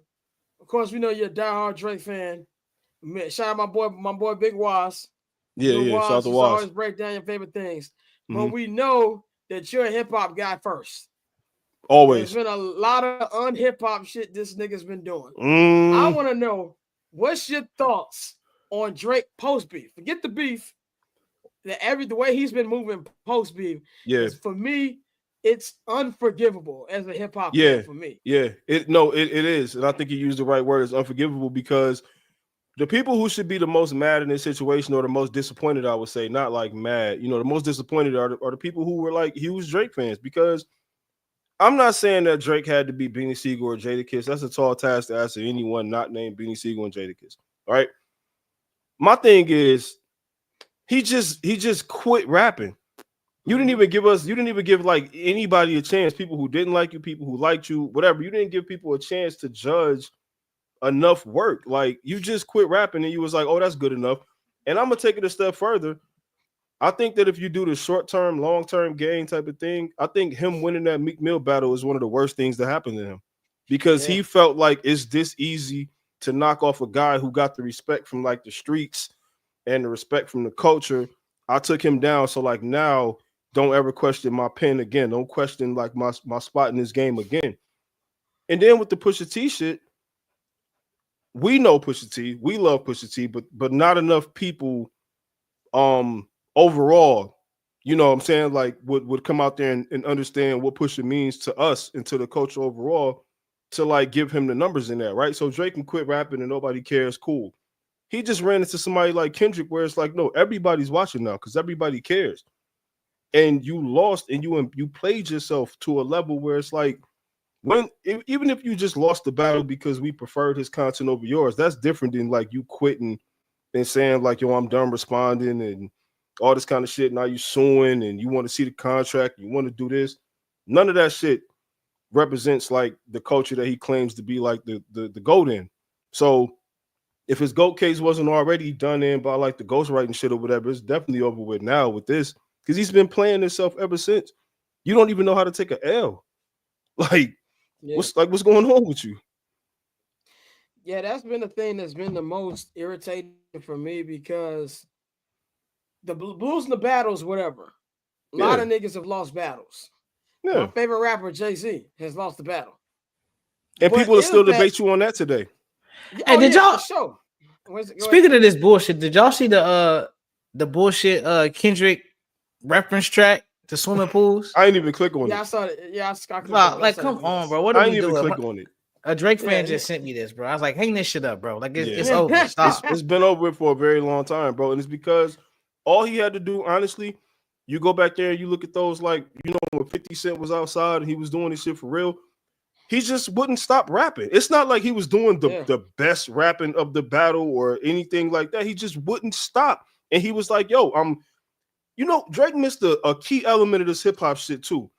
It ain't about the bars. It ain't about none of that. They're talking before the song, talking during the song, talking after the song, giving that shit to a DJ, going to a radio station and giving us a classic clip. This is the day of clips. This is the era, the age of clips and just content, short form content. Give us a meme, a GIF, or whatever. Like, he should have been tapping in with those DJs. I'm going up there to go sit with Clue or somebody, or Who Kid. Right. He had Who Kid on the song. I thought we was getting like a whole Kendrick diss tape. That's what I thought. You got Who Kid. We know Who Kid from being with 50. So I'm thinking that Drake is about to be on some shit like, yo, I'm about to talk crazy to him. I'm gonna get on here and give y'all some classic radio clips and all of that. He did none of those things that could have made this at least debatable. It could have made a Drake fan say, no, he got that, and not look crazy. Now you can't say Drake won that battle without looking like you on the OVO payroll, because it's just so obvious of a loss. He missed a few key things that this hip-hop shit is about, and he proved Kendrick and everybody who has not liked him for the past 15, 16 years correct about him. You're not of this shit. You're not from this shit. You got a lot of great songs, but when we really get down to the real shit, the dice game at the end of the night, you got to go home. And I think the lawsuit bothers me more than the not rapping thing. Like, it's like, come on, bro. Like, you said this man beat his wife and that his kids was his best friends. Like, you can't tell me how to react. Me and my wife just had a conversation about that, dog. We got to make it home together. You my family. Yeah. I don't care what's going on. If you say something about my wife, bro, you letting me know where we taking it to. We can take the gloves off. It's over with. Cool. No matter what you said. Like Pusha T said, you saying my wife's name was enough. The bar wasn't even that great, but you said my wife's name. And that's the problem. When he always gets in a situation, what's the first thing he do? He goes to the woman. When Joe Budden and them niggas was laughing at him, what does he do on his Finsta? He puts up a picture of Melissa Ford. Like, what are we doing, bro? So, like, this is what I said too, and then we're gonna move on to sports. Yeah. For me, like, the battles to the point where, like, even with Jay-Z and Nas, we can still have conversations about it. Like, I personally think Takeover was a better song than Ether and what Nas released. But the general public said Nas won. And I love Hov. I don't forget he was stuttering like Ron Harper on Hot 97 when Ether came out. Yeah. I can't. He lost. You know what I'm saying? Like, yeah, he also chose to just give Nas like one of those verses, and Nas gave him a whole song. So it's like, you don't get to tell me you don't Drake tell did. me not to give you just a verse because you gave me a verse. I'm gonna give you a song, and I'm gonna diss you again on, might be a controversial take, but I think Destroy and Rebuild is a better diss record overall than Ether is. But I get it because the target is bigger, so I understand that Ether is greater, but Destroy and Rebuild I think is a better song. And it's more because it's more of a personal song. It's more of a, you're bringing up some shit that we didn't know because we don't live in Queensbridge. You know what I'm saying? Love that song. And he threw he smoked Jay on that too. You know what I'm saying? So like, you don't get to dictate the terms of the battle when you start it, bro. You smack somebody, however they react, that's how they react. You don't know that person. Shit out of Orlando, man. Orlando said Bang was 12 when Kumo D was beefing with LL. Shit out of Orlando, fam. But yeah, and it's like, to me too, man, you look at it like when the beef started, like there's an alternate reality where Kendrick doesn't like that verse. Yeah. And Drake's like, whatever. Because Right. honestly, if you look back, there's nothing scathing in that line. It's really nothing different from the bars that Kendrick threw him the first decade. Like I was re-listening to Pimp Butterfly this week, and King Kunta comes out before Meek said this nigga had ghostwriting. So Right. obviously Kendrick knew something. You know what I'm saying? So there's been shots before, but him responding to that push-ups, and it's like he was just golden Kendrick. Like, use that strategy, you have nothing to release button. And then the way he hyped up Family Matters, like it was you never call victory before the game was over. He pulled the swaggy P. You know, put the shot in there and walked off. Meet the Grams come like that. And now you're doing this white woman stuff that you're doing right here. So for me personally, now some people it don't matter. They can step. For me personally, I tried to listen to some of the songs on the P&D album. There was a couple joints I liked.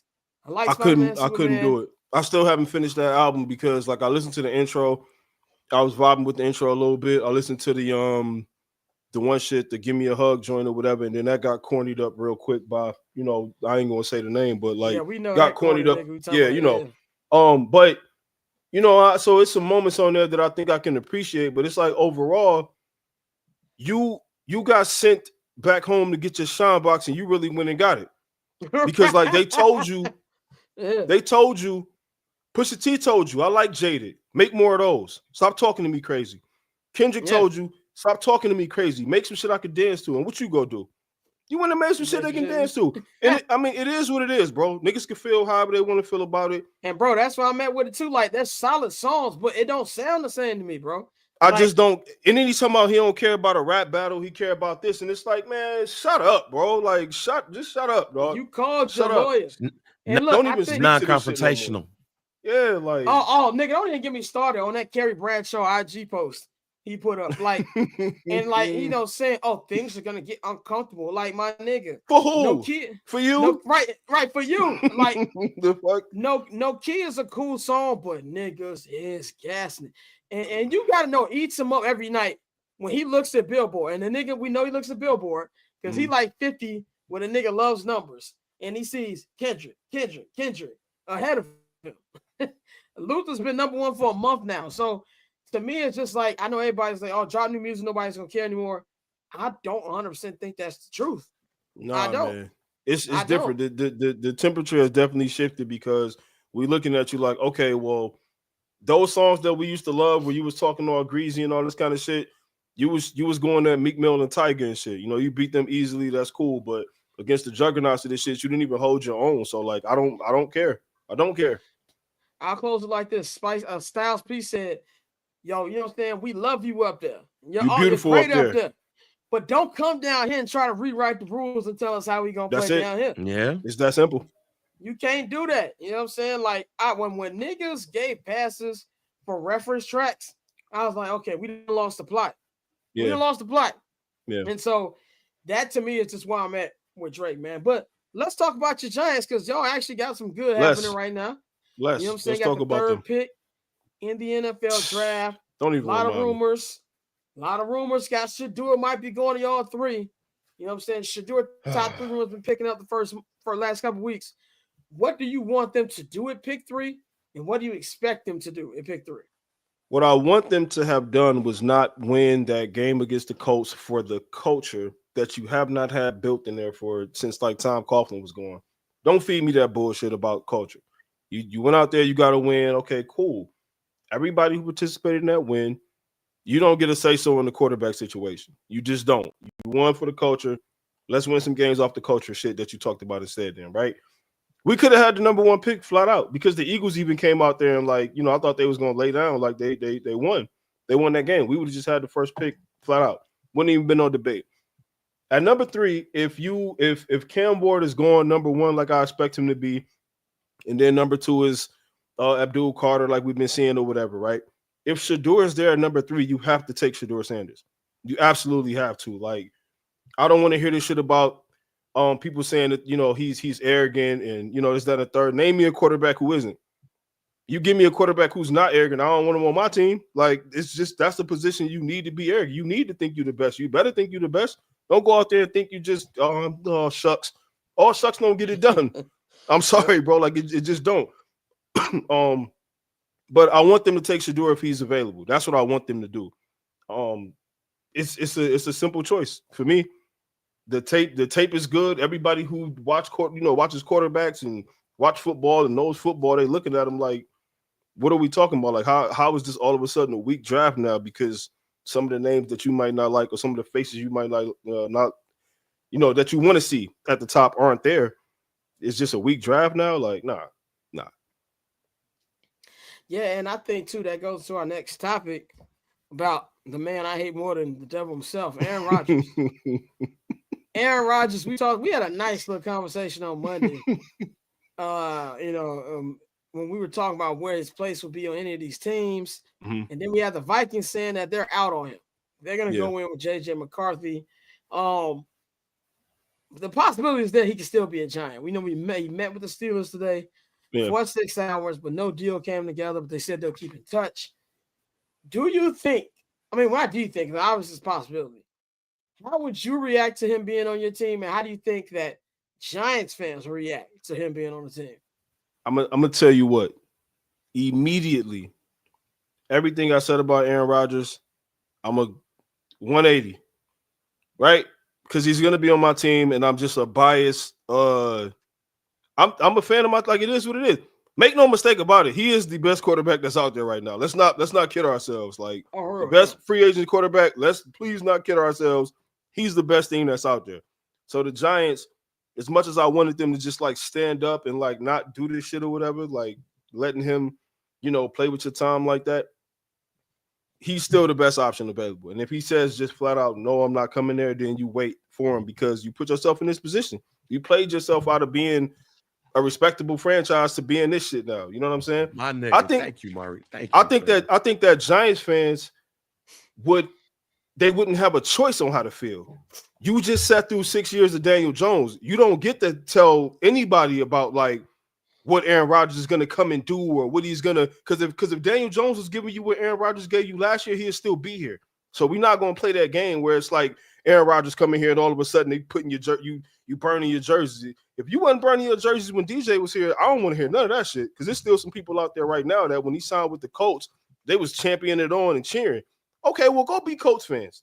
You like the blue and the white so much, go be Colts fans then. Because if Aaron Rodgers signs here, you better go get his jersey too and root for him too, because he'll be the best quarterback that we've had in a very, very, very long time. So it's easy, really, for me. Like, yeah, Bang was yelling at me on Monday. We yelling at all of us. I wasn't yelling at y'all. All I was saying is what Mariano just said. He's the best quarterback on the market right now. Mm-hmm. If that nigga spent 6 hours with the Steelers today, and they didn't sign nothing, I'll say this now. If I am the Pittsburgh Steelers and that nigga sat down for 6 hours with me, and that nigga didn't sign no contract before he left, nigga Russ, come on. Just come on. I ain't got time to wait for this shit. Yeah. Unless you heard something in that meeting that made you go, no, Russ, go ahead. Come on, go ahead. Yeah. And we're going to draft Tyler Schlaw in the later rounds. We're going to do that shit too. But all I was saying was he's the best quarterback on the market. Y'all put yourselves in this position. It is what it is at this point. Yep. But Aaron Rodgers is not bringing in all those extra niggas. Like Courtney kept saying, like, he bringing in. He's not bringing in Nathaniel Hackett. He's not bringing in Randall Cobb. He's not bringing in Alan Lazard. He's not bringing in goddamn whoever he wants to bring in. Whatever team he goes to, especially the Steelers, when he goes to that team, he's the only nigga coming. So he has to know that he's not bringing in that baggage that he brought in, and this is my last chance. But if that nigga don't sign and he says I'm retiring, that means that nigga was like, no, I can't do what I want to do, so I'm just going to go ahead and chill out. That's it. Yeah, that's a good point. I just think that from what I was saying on Monday, it's more than just we bring him with him. Like I don't want to say he's not a good teammate because his teammates love him from everything we've heard. Well, he is a distraction to me. Like, if I was a team, I wouldn't want to deal with the McAfee on Tuesdays. I wouldn't want to deal with, well, guys, it's a flat earth. Did you know that 9/11 was a kid conspiracy theory? Like, he just does so much. But you know what though, Scott? I think that with New York in particular, they're gonna make that show anyway. Because like whatever they do, whoever the quarterback is, they're gonna talk about those teams anyway. And that'd be the thing that people talk about with like the New York media and players not wanting to go there or not handling it the right way or whatever. So they're gonna be in there regardless. I think with him, my whole thing about wanting him is like, all right, cool. If he comes in, he's the best option on the market, right? Cool. You check that box. But then also you got somebody he's a bridge quarterback. This is not your quarterback like for the future. This is somebody who your rookie is going to come behind. Like this does not mean don't draft the quarterback at all. Now, if they took Aaron Rodgers and didn't draft the quarterback, I would hate it. But if you take Aaron Rodgers, you draft your future quarterback to sit behind him, to learn, to build that relationship up, get that rapport up, then I love it, like 100%. So even that part of it, like the distraction part, New York gonna make it anyway. Like we was just getting talked about every week with Daniel Jones. Like, what's gonna hurt if we got Aaron Rodgers there? Like it is what it is. I know it's freeing that you don't have Daniel Jones on your team. Oh boy. Pray for the homies who root for the Colts, man. Because boy, if that's what you needed to light a fire under Anthony Richardson ass, we're gonna see some all-time shit this season, man. Some entertainment from the Colts, one way or another. We're gonna see some entertainment. Yeah, 100%. Let's talk about the next era in Minnesota Vikings football. That is JJ McCarthy, or as Bang calls him, he'll be opening up his own. What'd you say, store? No. He's going to be the next. He's going to be 2035. He's going to be the head coach of his alma mater, Nazareth Academy in LaGrange Park, Illinois. He's going to lead them. He's going to lead them to a state championship, y'all. To a state championship? He's going to lead Nazareth Academy to a ISHA. What's that? Class 3A championship. That's what JJ McCarthy is going to do. JJ McCarthy is going to be the future head coach in Michigan. You know what's funny? I could see that. He looks like a head coach. I look at it like this, man. I don't know what JJ McCarthy is going to be, but I think that Kevin O'Connell has earned the benefit of the doubt. That he knows what he's doing when it comes to coaching quarterback talent. And I will put a lot of stock behind that with the way that he can play with the Kevin O'Connell. But at the same time, if I'm opposing defense, if I'm anybody else in the North, I'm looking at my chops because this is a team last year that was 11 wins, and it didn't matter. Man, it really didn't matter even before the playoffs. They lost a couple close regular season games. But Mark, what's your faith level? I know you're a Michigan guy, so you love JJ McCarthy. What is your faith level in him being able to be the franchise guy that Minnesota's looking for forever? I mean, shit, it's high as long as they continue to like re-sign their weapons, pay their weapons, because he's coming into a situation where it's like you have one of, like, if not the best wide receiver in the NFL. You got a good running game. Like, you have a solid team that's like you said, they 11 wins, but it's like you coming into this shit with, I don't want to say zero expectations, because like if they hand you the keys to the franchise, they expect a lot out of you. But I mean, shit, you just got this out of Sam Darnold, who a lot of people thought was like done. So if JJ's anything like we think he's going to be, or that I think he's going to be, I think they'll be just fine. Like, you don't come across just like a franchise quarterback just sometimes ever. Like, you probably never going to find your guy. So my faith level is like very high. Some of this is biased, obviously. Like, he's a Wolverine. We won with him. So, like, I mean, come on. What am I supposed to do? But also, it's like, shit, the team they have in place, I think they're just good enough to win some games if they have the right type of play on all levels, but especially at quarterback. I trust them. I do trust them. I'm not a fan of a team that's in that division, but I mean, shit, I trust them. I trust them to get it done. Yeah, I think that when it comes to, how to be able to get it done, I think it's just got to go back to everything the way that the organization moves with Kevin O'Connell, which is way different than before. You know what I'm saying? I don't think you've ever had a guy who's considered quote unquote a young offensive genius like we've seen for Kevin O'Connell.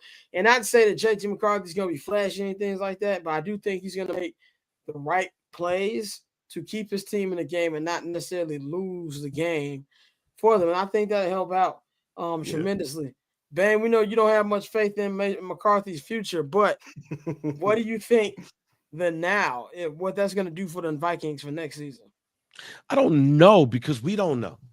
And what I mean by that is he got hurt. He tore his MCL. He had surgery, 2 surgeries on it. So that means he wasn't in practice. So really the only thing you got to go by JJ McCarthy after college is a couple of practices and like 1 preseason throw. Because I think it was like 1 preseason throw, which was a beautiful throw, if I remember that joint correctly. And then next thing you know, he didn't come back in the game. So he's had 2 MCL surgeries, not 1, but 2. So my concern for the Vikings, or let me not say concern because they're in the same division. What I'm glad about the Vikings situation is that you really don't know. They do need a backup vet right now. Like a Joe Flacco type that could just come in when ready if needed. But we don't know. And I think Kevin O'Connell, great coach, great offensive mind.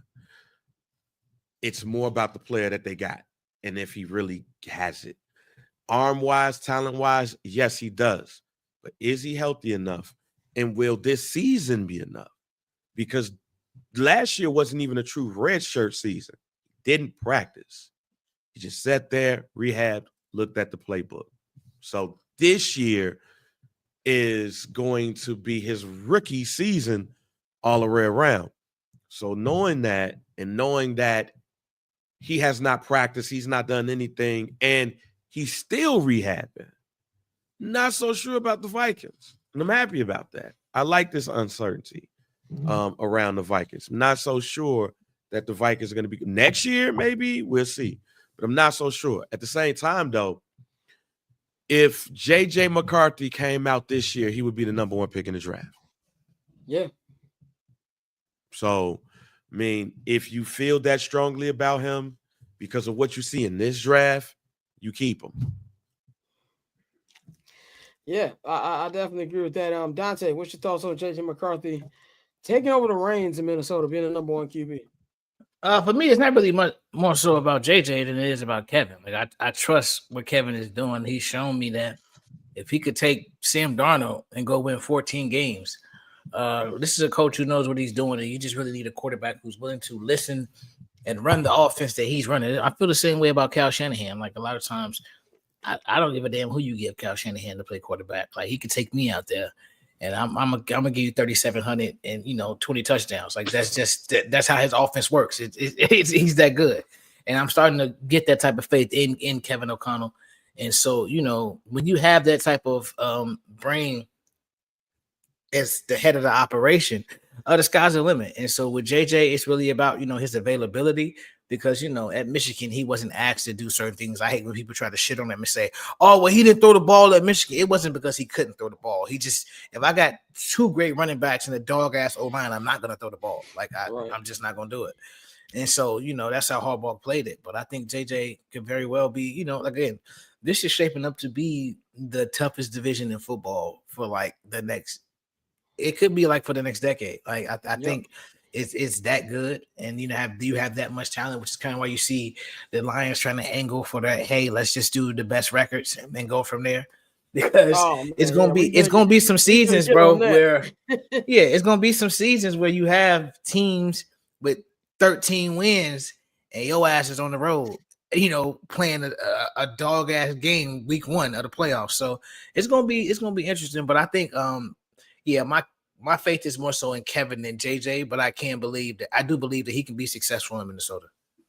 Hell, he might catch some people off guard too, because you don't really know what you don't really know what you're getting from him. Like if he's, again, all of this depends on his health. Like if he's healthy enough, if his legs hold up and he can like really get through this season, I think because people don't have a tape on you, like you can have a true rookie season. It's not like he played 6-7 games and you kind of know some tendencies, and now he's coming back to try to do something different or whatever. Like, so like I do want to see him.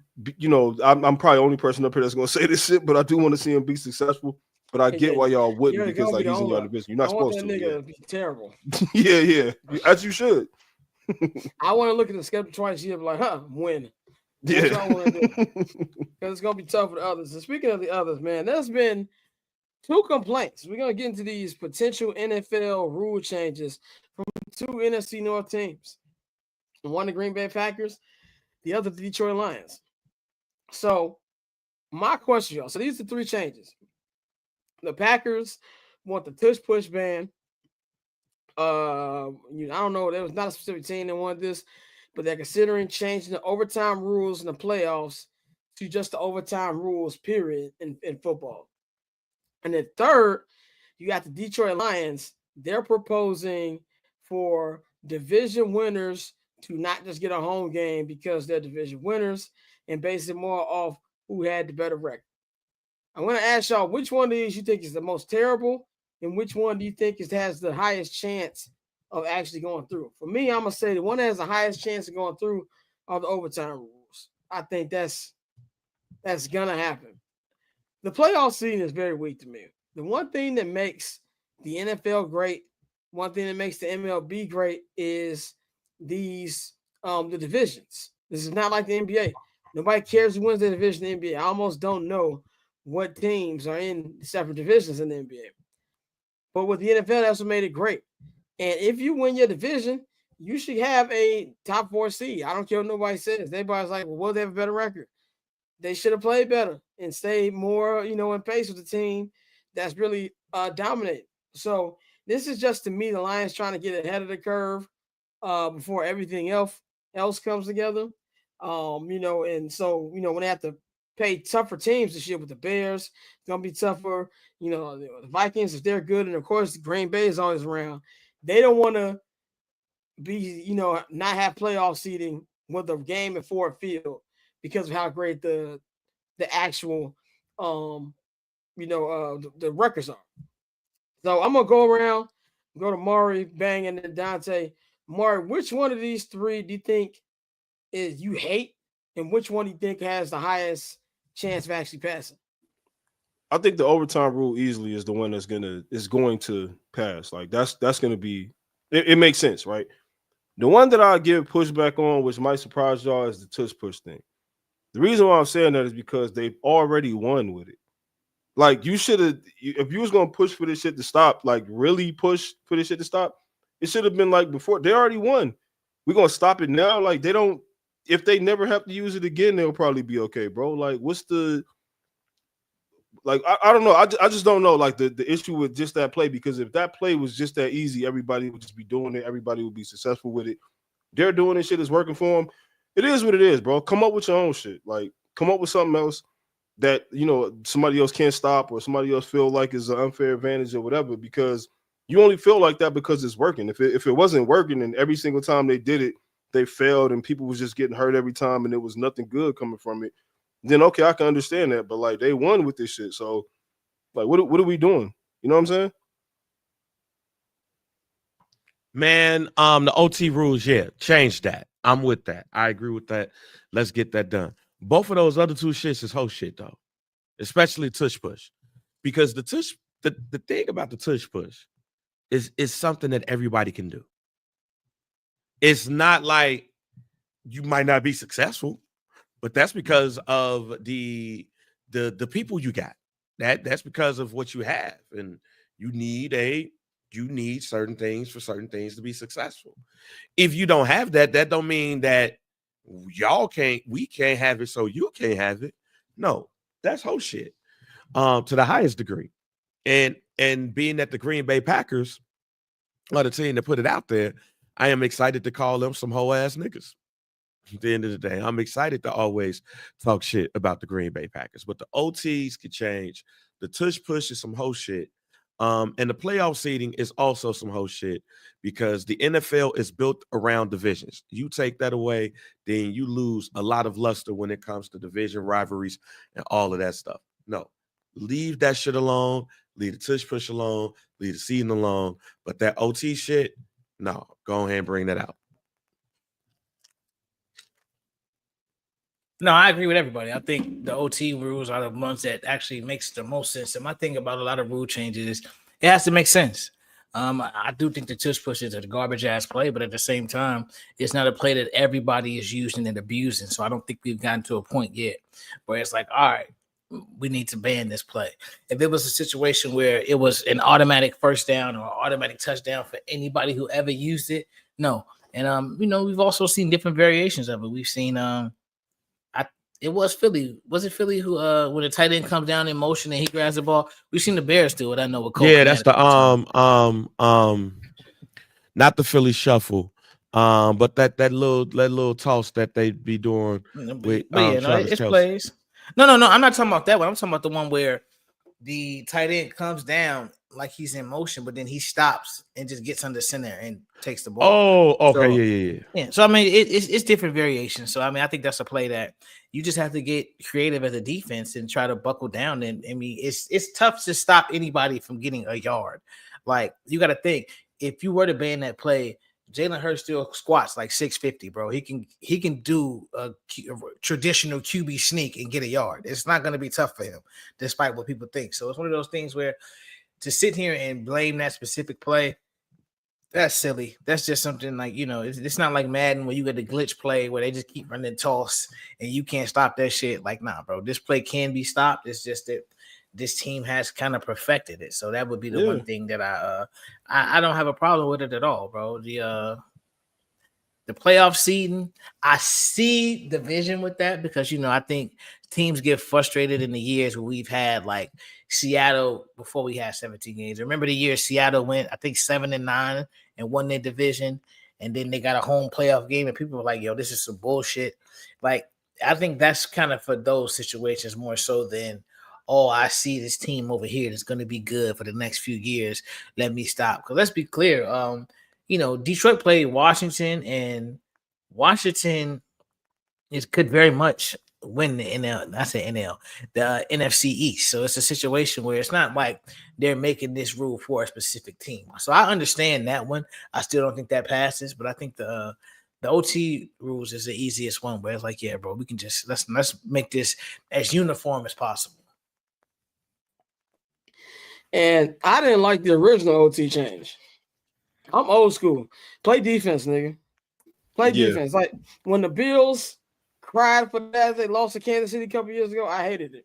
So hated it, but I lost $10,000. So yeah, that's how I know this nigga really lost $10,000 because he bring this stuff every time anybody on the Bills is brought up. Bullshit, man. Every time. Fuck that team. But I really hope that the NFL looks at that playoff seeding thing and like, get this shit out of here. You know what I'm saying? Like, that one is crazy. Like divisions mean something, bro. Like division rivalries mean something. It's like you could put a division game on, and I don't care if it's the Browns and the Ravens, bro. Like we watching that game, dog, because it's a division game. Like it just is what it is. Those games get real different. Like a team that's trash will get up to play their division rival because they're not trying to hear this shit all year. Like it's just what it is. Don't NBAify the NFL. So, yeah, man. Speaking of the NBA, we're going to spend the next little bit talking about the NBA. And before we get to this, Mario, we haven't talked to you in a minute. We've only got a couple weeks left in the regular season. Yeah. What's your thoughts as we get ready to – it's like 13 more games left, and then we got the play-in. If you had to pick who your Final Four were for the two teams in the Eastern Conference, two teams in the Western Conference, what would those conference finals look like as far as today, March 21st? The East, I think, is easy for me. Is Boston and Cleveland. I think that's my picks in the East. In the West, man, I don't know. OKC, I'm gonna say OKC, but this just feels like one of those like you gotta be kidding me Lakers type of years. Like, dog, you serious, bro? You know what I'm saying? Like it just feels like one of those kind of situations, dog. Like, and I don't have the standings in front of me to know like if this is a possibility of them meeting up and shit. But like OKC, LA, Boston, Cleveland is what I'm looking at. That's what I would want to see like right now, because it's certain games where I see LA favorite, And I'm like, how are they favored in this game? And they winning by 30. And I'm like, damn, like, am I tripping? Like, what's going on? It can be possible for, I'm looking at the standings right now. Right now, Cleveland and Boston number 1 and number 2. So that can be the Eastern Conference Finals. For sure. The Lakers are 4, but they're a half game behind Denver, and I think they have the tiebreaker over Denver. Okay. If they get the higher record, so that would put them at the 3rd seed. That means them and OKC can meet in the Western Conference. Okay. And I'm with you, man. Like, okay. As a former Laker lover, because of this man in the background, and I say former, the minute fraudulent 23 puts his jersey up, yeah, I'm full. I mess with the Lakers, not only because my man Kobe, 10-year Los Angeles citizenship. I'm throwing that on the table, but it just feels like Luka. He feels like he's been a Laker for a long time, and it ain't even. And I think Bill Simmons said this yesterday on his pod. He's like, "Yo, I went to the Laker game the other night." He says the first Luka game I've been to. He's like, I haven't seen a crowd get behind a Laker player like this since Kobe. And he's just naming off all the different type of Laker games he's been to because it feels like he's his guy. And I've said this for years, and I feel like unless you live in LA, you don't know what I'm talking about. They treat LeBron like they treated Shaq. He was a hired gun. They don't really love either one of them like that. You know what I'm saying? Like, LeBron, Shaq get a lot more love now, retirement, but Kobe was the one. And I really feel like even though they traded for Luka, he's not a homegrown Laker player. It feels like he's their guy. LeBron is buddy ass to Laker fans. Like, yeah, buddy cool, but we don't really rock with him like that. You know what I'm saying? We glad he got a championship for us, and even if they get another one, that's how they're going to feel. But it just flows so well. I was worried about no big men. But Jackson Hayes is hooping. Defensively, they're on another level. And I haven't seen LeBron mesh with a player the way he meshes with Luka probably since his Kyrie days. Yeah. Now, I'm with D-Wade on this. D-Wade was like, put some respect in my name. I'm still his best teammate. You know what I'm saying? So, but I'm with you. If you look at this, if you look at the teams in the West, bro, there's no team I'd really be intimidated to play if I'm the Lakers. Like, yeah. Also with that Luka thing, not to cut you off, the thing with the Luka thing is like Luka is one of those graphic guys. Like the things with with LA where they're like, we're gonna get this player, we're gonna get that player, we're gonna get this. He's one of those guys that they actually got. So everybody else had to sit back and be like, damn, okay, y'all got it.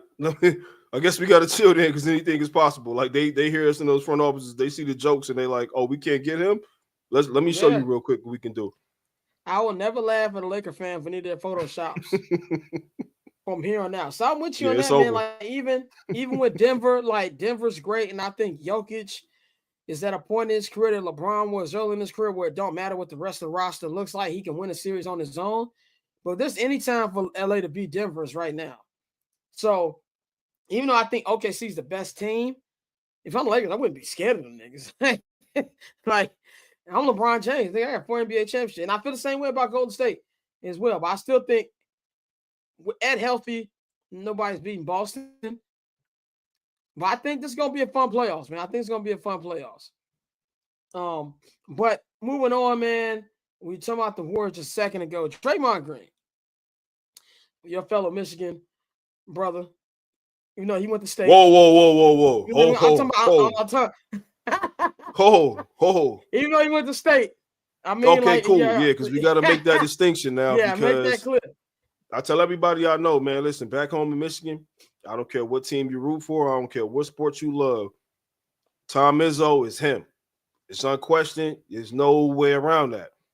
However, when it comes to those colors, I'm going to sound like a different group of people right now. When it comes to those colors, I can't fuck with it. Cannot do it.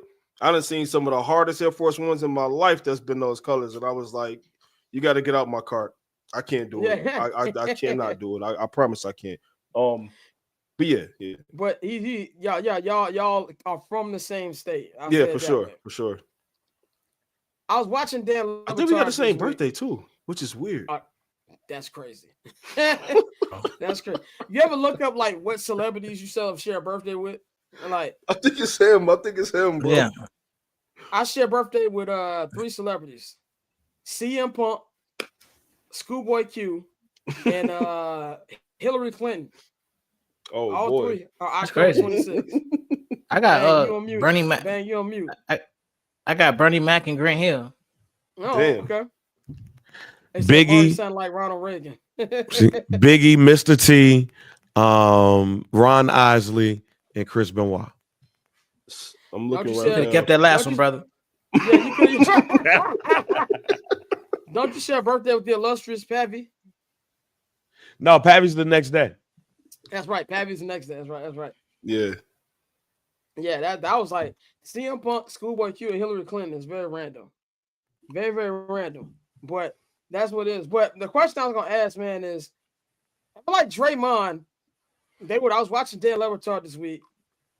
And I forgot the comedian. I think his name is Sam Morril. And he was like, Draymond might be mentally ill. He said, like, he was over here talking about what Stephen A said about Bronny, but he's saying the same thing about Cat when Cat didn't play. Man, Bro. And he's like, look, hot kettle. he's like, look, man, yeah, pot called kettle black. And he's like, you can't do that. Then when they told Draymond why Cat missed, and he was like, oh yeah, I stand on what I said. He's like, Draymond's like that guy when you make fun of him and he tells you something like, oh yeah, but your mom has cancer. Bro. So my question is there something wrong with Draymond, like outside him just being a wild nigga? I'm gonna tell you what it is. Now he's not a born bred Detroit person, but that doesn't really matter. Like when you in certain parts of Michigan, because if you got family that's in the city, if you in there enough and they where you at enough, you're gonna be Detroit just by like this. It's just what it is. It's gonna happen, right? I think that he's just like a lot of people that I'm used to interacting with back at home, where it's like, all right, we didn't reach the part where I ran out of jokes. So now let's get to the facts. Like, this is just what it's going to be. I didn't like what he did with the Cat situation because, like, before the game, that's cool. Competitive advantage. You're trying to tell people, yo, or before you knew the truth or whatever, right? I heard he was scared. Shit. Like, that's cool, bro. That's regular. That's basketball shit. That's just, it is what it is. As soon as you find out what happened, there's no problem, I promise you. And this is just my message to just men, period.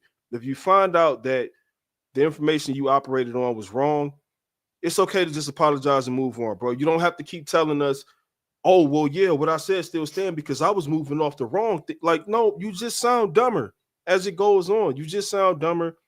And it just seems like you're a very unreasonable person, bro. Like, now I can't take your side in any situation. Of all the footage that's out there, you try to, make excuses for like why you did certain things or like why this was a basketball play and you weren't really attacking this person. It's like, dog, you had a chance to verbally show us that you had some type of sense and you failed in that. I can't support it, bro. I can't fuck with that like at all. Draymond's a clown, bro. Like, and I usually enjoy like the shit he does because I feel like these quotes that we get in these press conferences and like the interviews and stuff like that, like it's funny. He reminds us of a certain era of basketball where dudes was really getting into it. You know what I'm saying? Like, it's cool, but it's like, bro, you on the line of being a clown. That's not a good spot to be in, bro. Bang, I'm gonna let you go on this, man, because I feel like you've been running around on this for a minute. Man, I said it when Draymond Green went on his show and talked about the Stephen A. Smith thing. I put it on all my social media, podcast. Draymond Green, look, I try not to be that guy on these shows, even though, I'm not a Stephen A. Smith or nobody else. I try not to go on these shows and try to be disrespectful to some people. But fuck Draymond Green, fam. Like, it's real disappointing when I see him sometimes because he lacks self-awareness. And he lacks self-awareness to the point where it's just borderline disrespectful. If you feel a way about the LeBron thing, feel a way about the LeBron thing. But some shit, because of what the shit that you've done, should be left unsaid.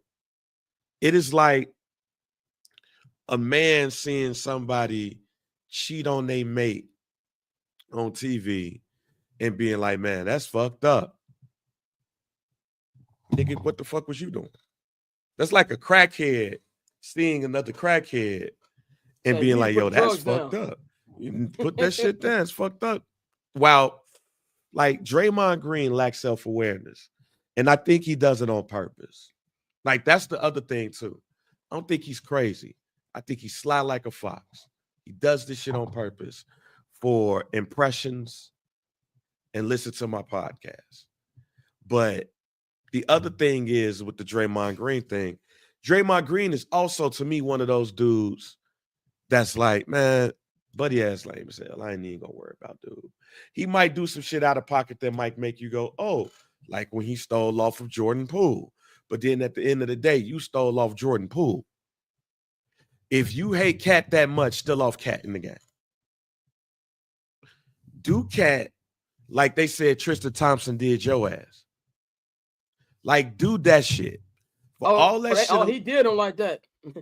I know for let's just say I know for a fact he got rocked. Yeah, this Wait, supposed to be Doug Christie and Rick Fox right here. This Hey, this man, Yeah. if you was in them LA streets, just know I got a call that night. What happened? All right, Well, he got beat up in the hookah lounge by Tristan Thompson. Yeah, he got rocked. LeBron and them had to break it up.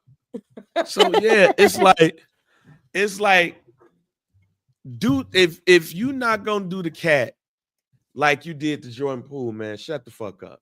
But that shit was so much pop calling the kettle black. You getting up here talking about some how it was disrespectful, and then what he might say next episode. Well, I'm talking about a father. No, nigga, it's the same shit.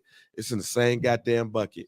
You saying Stephen A. Smith was wrong for what he doing and shit, but your motherfucking ass was wrong for what the shit you did. Don't get on your podcast saying no dumb shit when you know you be about the dumb shit too. Don't be that. And he always that shit. And I was so much of a fan of Draymond Green when he came into the NBA that so much so that I was hoping that the Bulls got him with that pick. And they didn't. And I was pissed at the Bulls. I know. One of them, so, but Paxson decided to get Marcus Teague. So I was pissed. I wanted Draymond on this team. But the more and more I see and hear from Buddy, the more I'll be like, man, get the fuck up out of it with this shit. You a clown. Yeah. Go ahead, Dante.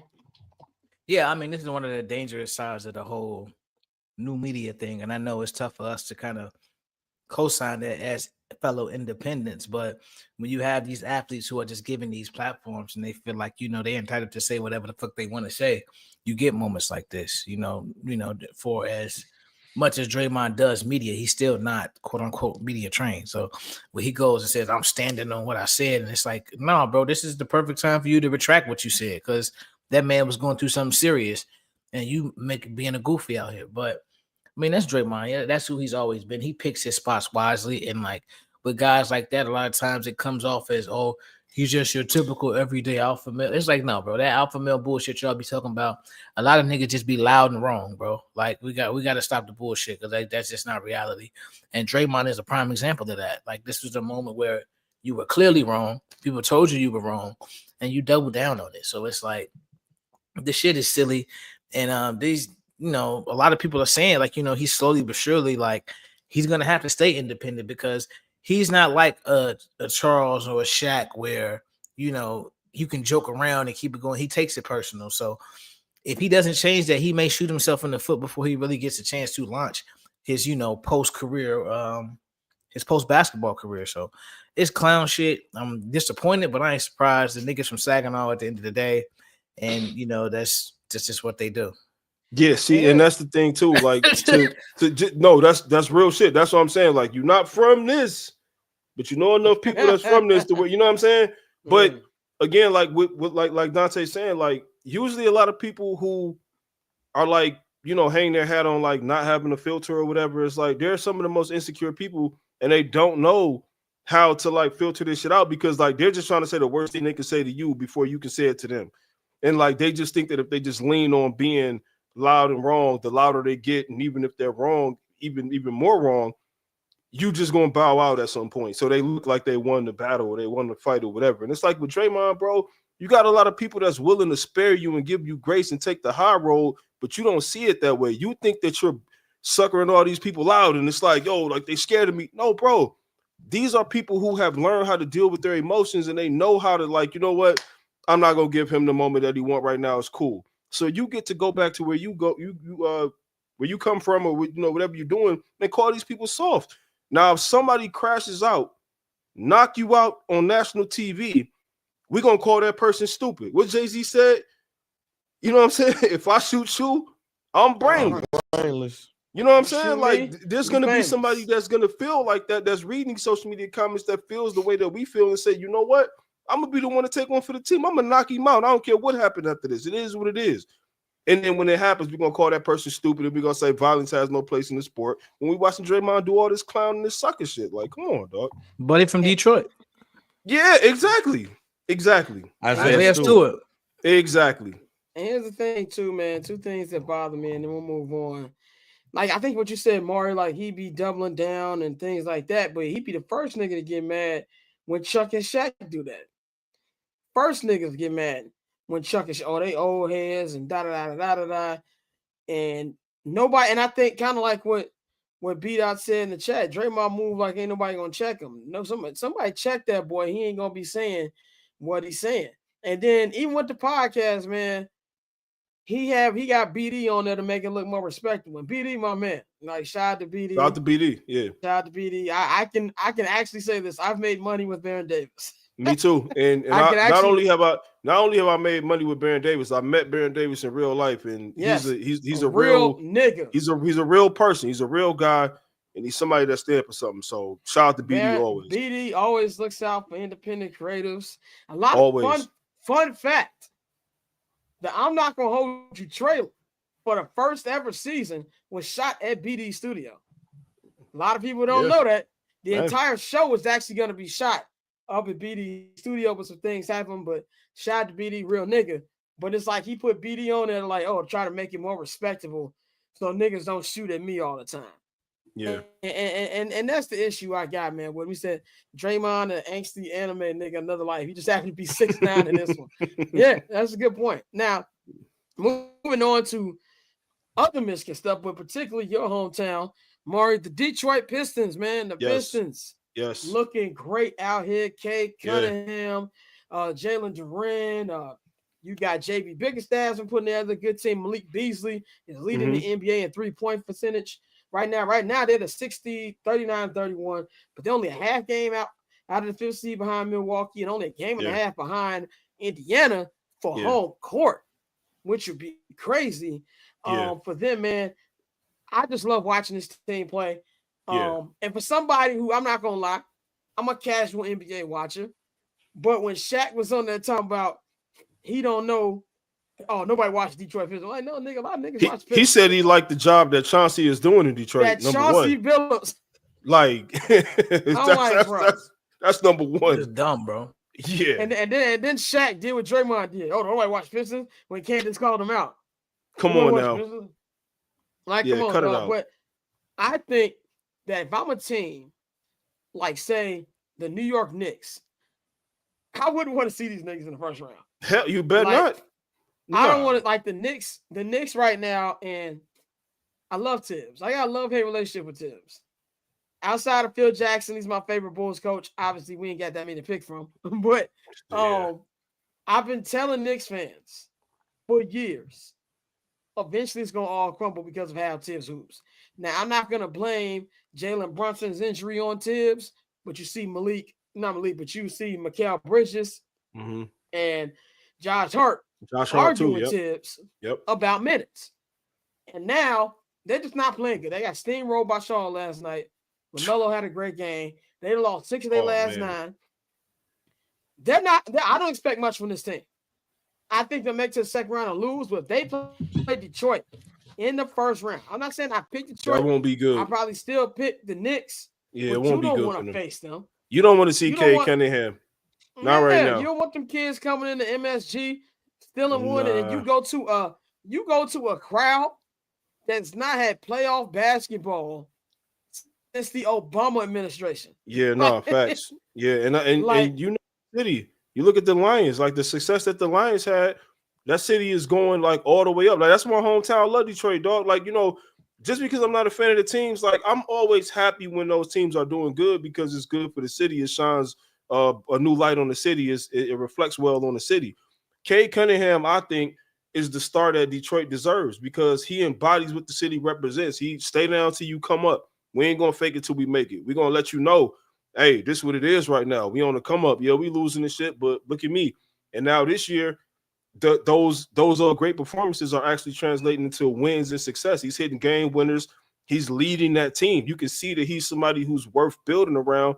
He embodies the city. Like, I'm getting a Cade Cunningham jersey, bro. Like, I'm going to get a Cade Cunningham jersey. Like, he represents everything that's good with Detroit basketball, bro. Like, that's the easiest way I can put it. Like, real shit. He embraces the city, bro. He wore bucks on draft night. He embraces the grind, bro. That's all the city want. The city, win, lose, or draw, the city will support you if you show the city that, like, look, dog, I'm here for this.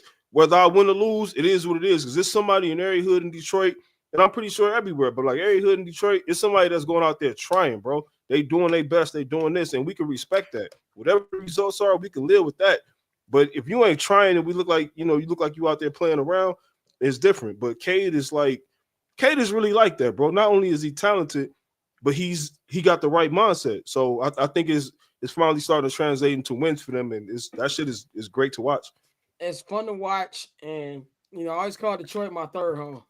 Yeah, I've been there a lot. My auntie live out there. Yeah. But it's just that they love their sports out there, and I think it's a very underrated sports city. They love the Pistons, and I want to see what playoff basketball is like in that new arena. We know what it was like at the Palace, but I think this is going to be different because it's downtown Detroit. It's right in the city. It's right in the city. It used to be Auburn Hills, and that's a different crowd. If niggas don't know Auburn Hills like an hour and a half away from Detroit. Auburn Hills is a different drive outside the city. That's a different fan base, a different community. You downtown Detroit. Listen, man. Downtown Detroit. Downtown Detroit, dog. Gonna be a you lot a couple of exits away from where I used to live, and I'm not gonna say a lot, but just listen. You in downtown Detroit. And I gotta give downtown Detroit credit. It has gotten so much better. It's beautiful. Like 2-3 years, nigga, that's bars over there, nigga. It's great. Nigga, OCP, nigga. Yeah, OCP got that shit. OCP really finally got it. Like, it looks really nice, bro. And one thing I wish Chicago had, but they don't, maybe because geography. I love that they got all the stadiums in the same area. It's right there. Ford Field right here. You got Little Caesars right here. Joe Louis. America. You got Joe Louis. They all in the same area. Yep. It's beautiful. And I think that's gonna be amazing. And if I'm the Knicks, and even if I'm the Pacers, I don't want to see these niggas. No, you don't want to come there, bro. You don't want to come. You don't want to have to come to Detroit. To Detroit. We ain't talking about to play Detroit. To Detroit. You have to come to Detroit, bro. It's different. It's different. Yeah. They're gonna do the ice cam, and all them niggas got better ice than actual. Yep, they're doing rappers. This, and you like, oh shit, yeah, man. But Dante, I want your thought on the Pistons. What do you think? Like, what do you think can they accomplish this year? Do you think they can upset one of the bigger seeds? I think they can. I think when you have a team that plays together the way that they do play together, that's going to always work to their benefit. So, even with Cade being, quote unquote, the star of that team, he's a very unselfish guy. Like, I hesitate to call people a walking triple double, but it seems like every time I turn on the Pistons game, by the end of the first, Cade has 8.6 rebounds and 5 assists. Like, every fucking time you turn the Pistons on, bro, like, he really does a lot. And so, the Thompson twin, they have Amir, correct? I believe Amir is Amir. I thought Amin is the one that's on the Rockets. I think Amin is the one on the Rockets. Yeah. So they got Amir, but he's nice, like a quality glue guy, bro. We talked about Buddy, who likes to fight a lot, Isaiah Stewart, but he fits the personality of that team. That Detroit basketball, bringing that back. And, we talk about how every team likes to play the same. The Detroit Pistons don't play like everybody else. You know what I'm saying?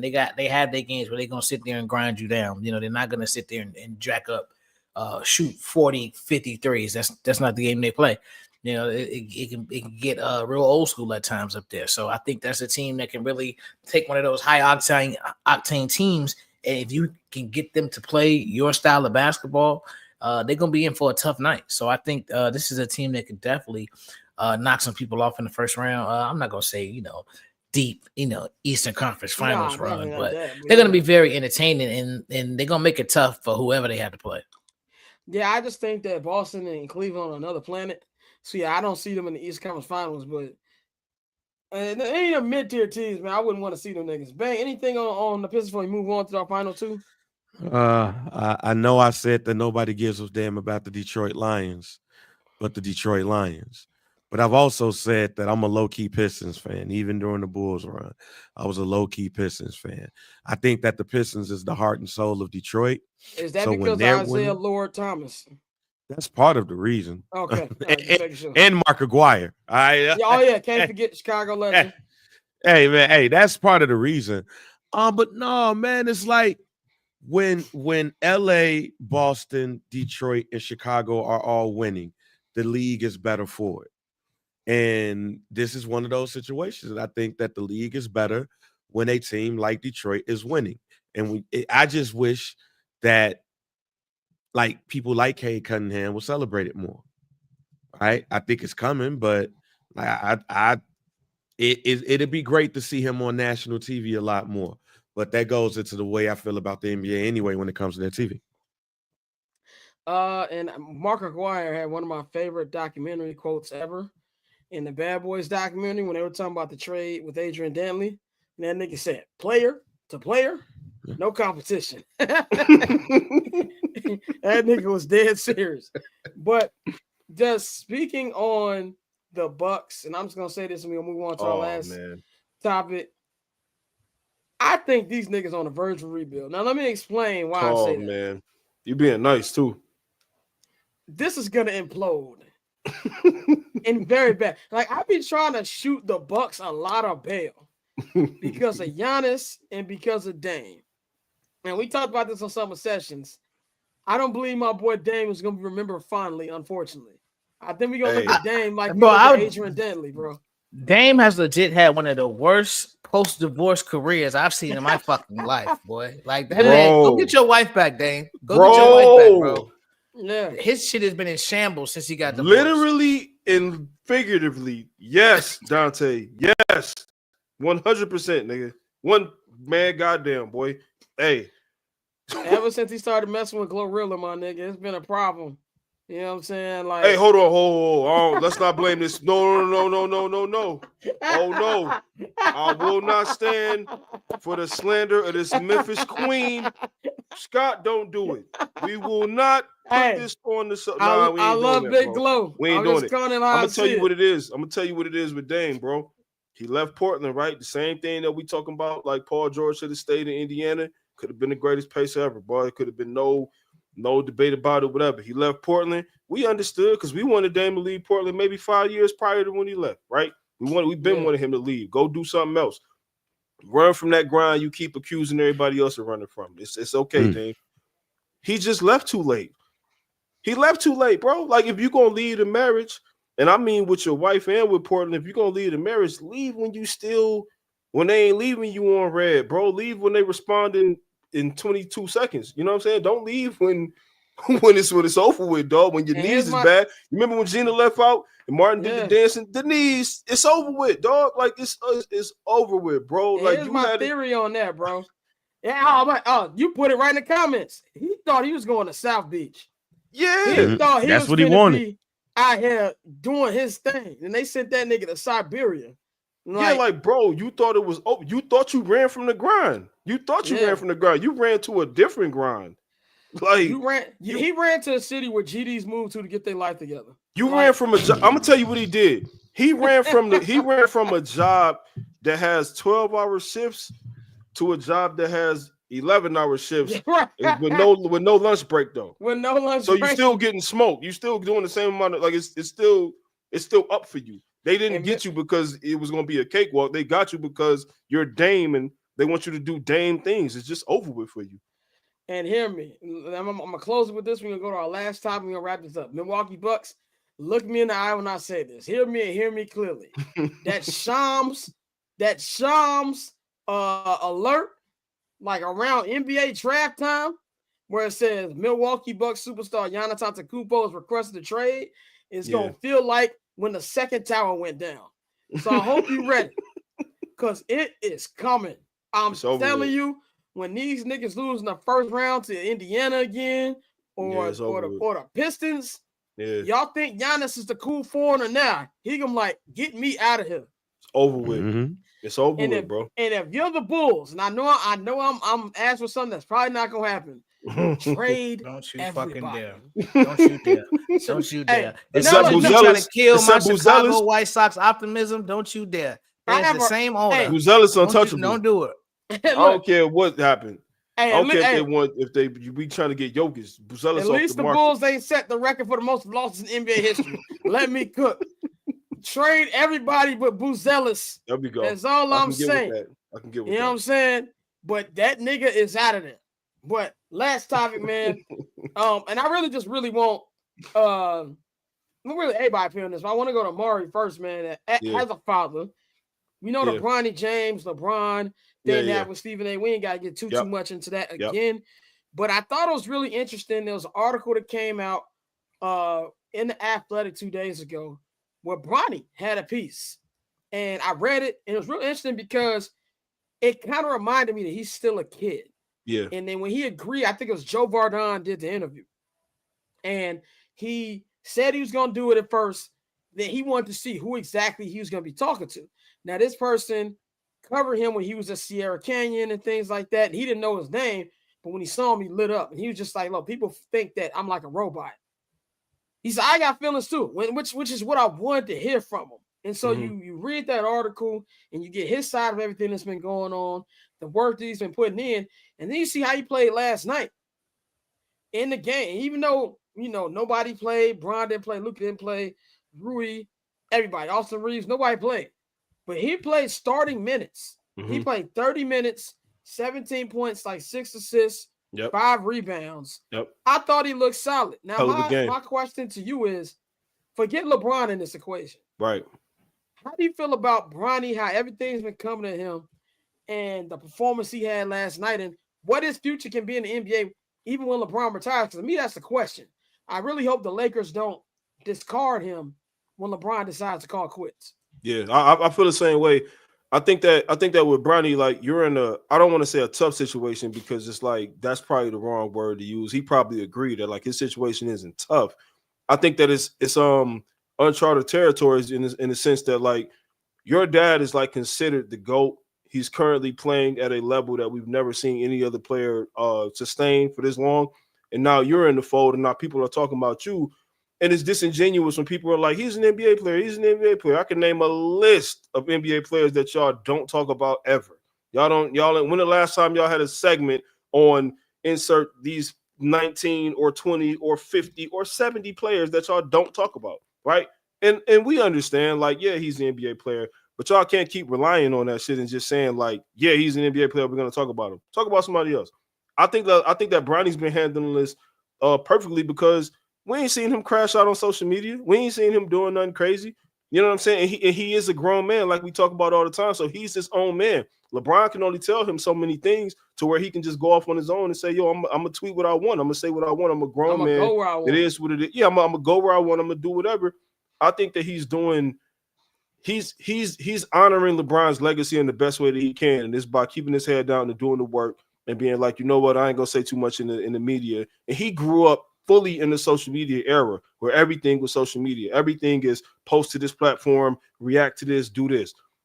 The most we've seen out of Bronny is him telling some dude his chain was fake. And that shit was beautiful, because we like, yeah, that chain fake as fuck. You know what I'm saying? Funny. So it's like he's doing things the right way. He's doing things the way that we would want to see a superstar, celebrity, whoever, kid handle the situation. So what he can be in the NBA, I think, is a very, very solid, like, rotational player, somebody who like you need to have on your team. Like every offseason, if he just signed a 2-year deal, when his deal is up, he's being heavily courted. This is a guy we need on our team. I think that he can be that. I'm not saying he's his potential right now is looking like he can be the greatest ever, but I mean, like, come on, that doesn't happen all the time. Like, I'm not gonna put that on him, but I do think he can be a solid NBA player. And I think that if the Lakers truly value what LeBron brought to the team and the franchise, and they really look at the talent for what it is, I think that they'll probably stick around with him, through it all, like, and not just drop him just because LeBron is gone. If his production drops and you can't use him, then I mean, all right, cool. But I think he can be good in the NBA. I think he can be solid in the NBA. Bang, Dante, anything? Did y'all see the article? Was anything that stood out to y'all? Or if not, we can wrap this up. I haven't gotten a chance. Go ahead. Dante. I'm gonna be quick. I just want to say that my Bronny James' Josh Hart agenda is still alive and well. Let him keep developing, and give me 2 years. I will be correct on that one. But go ahead, Bang. I'm with that.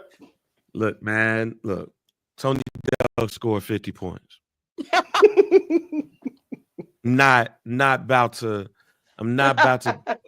pop bottles in celebration because this nigga scored 17. Like, I'm not. This motherfucker could be Keith Bogans.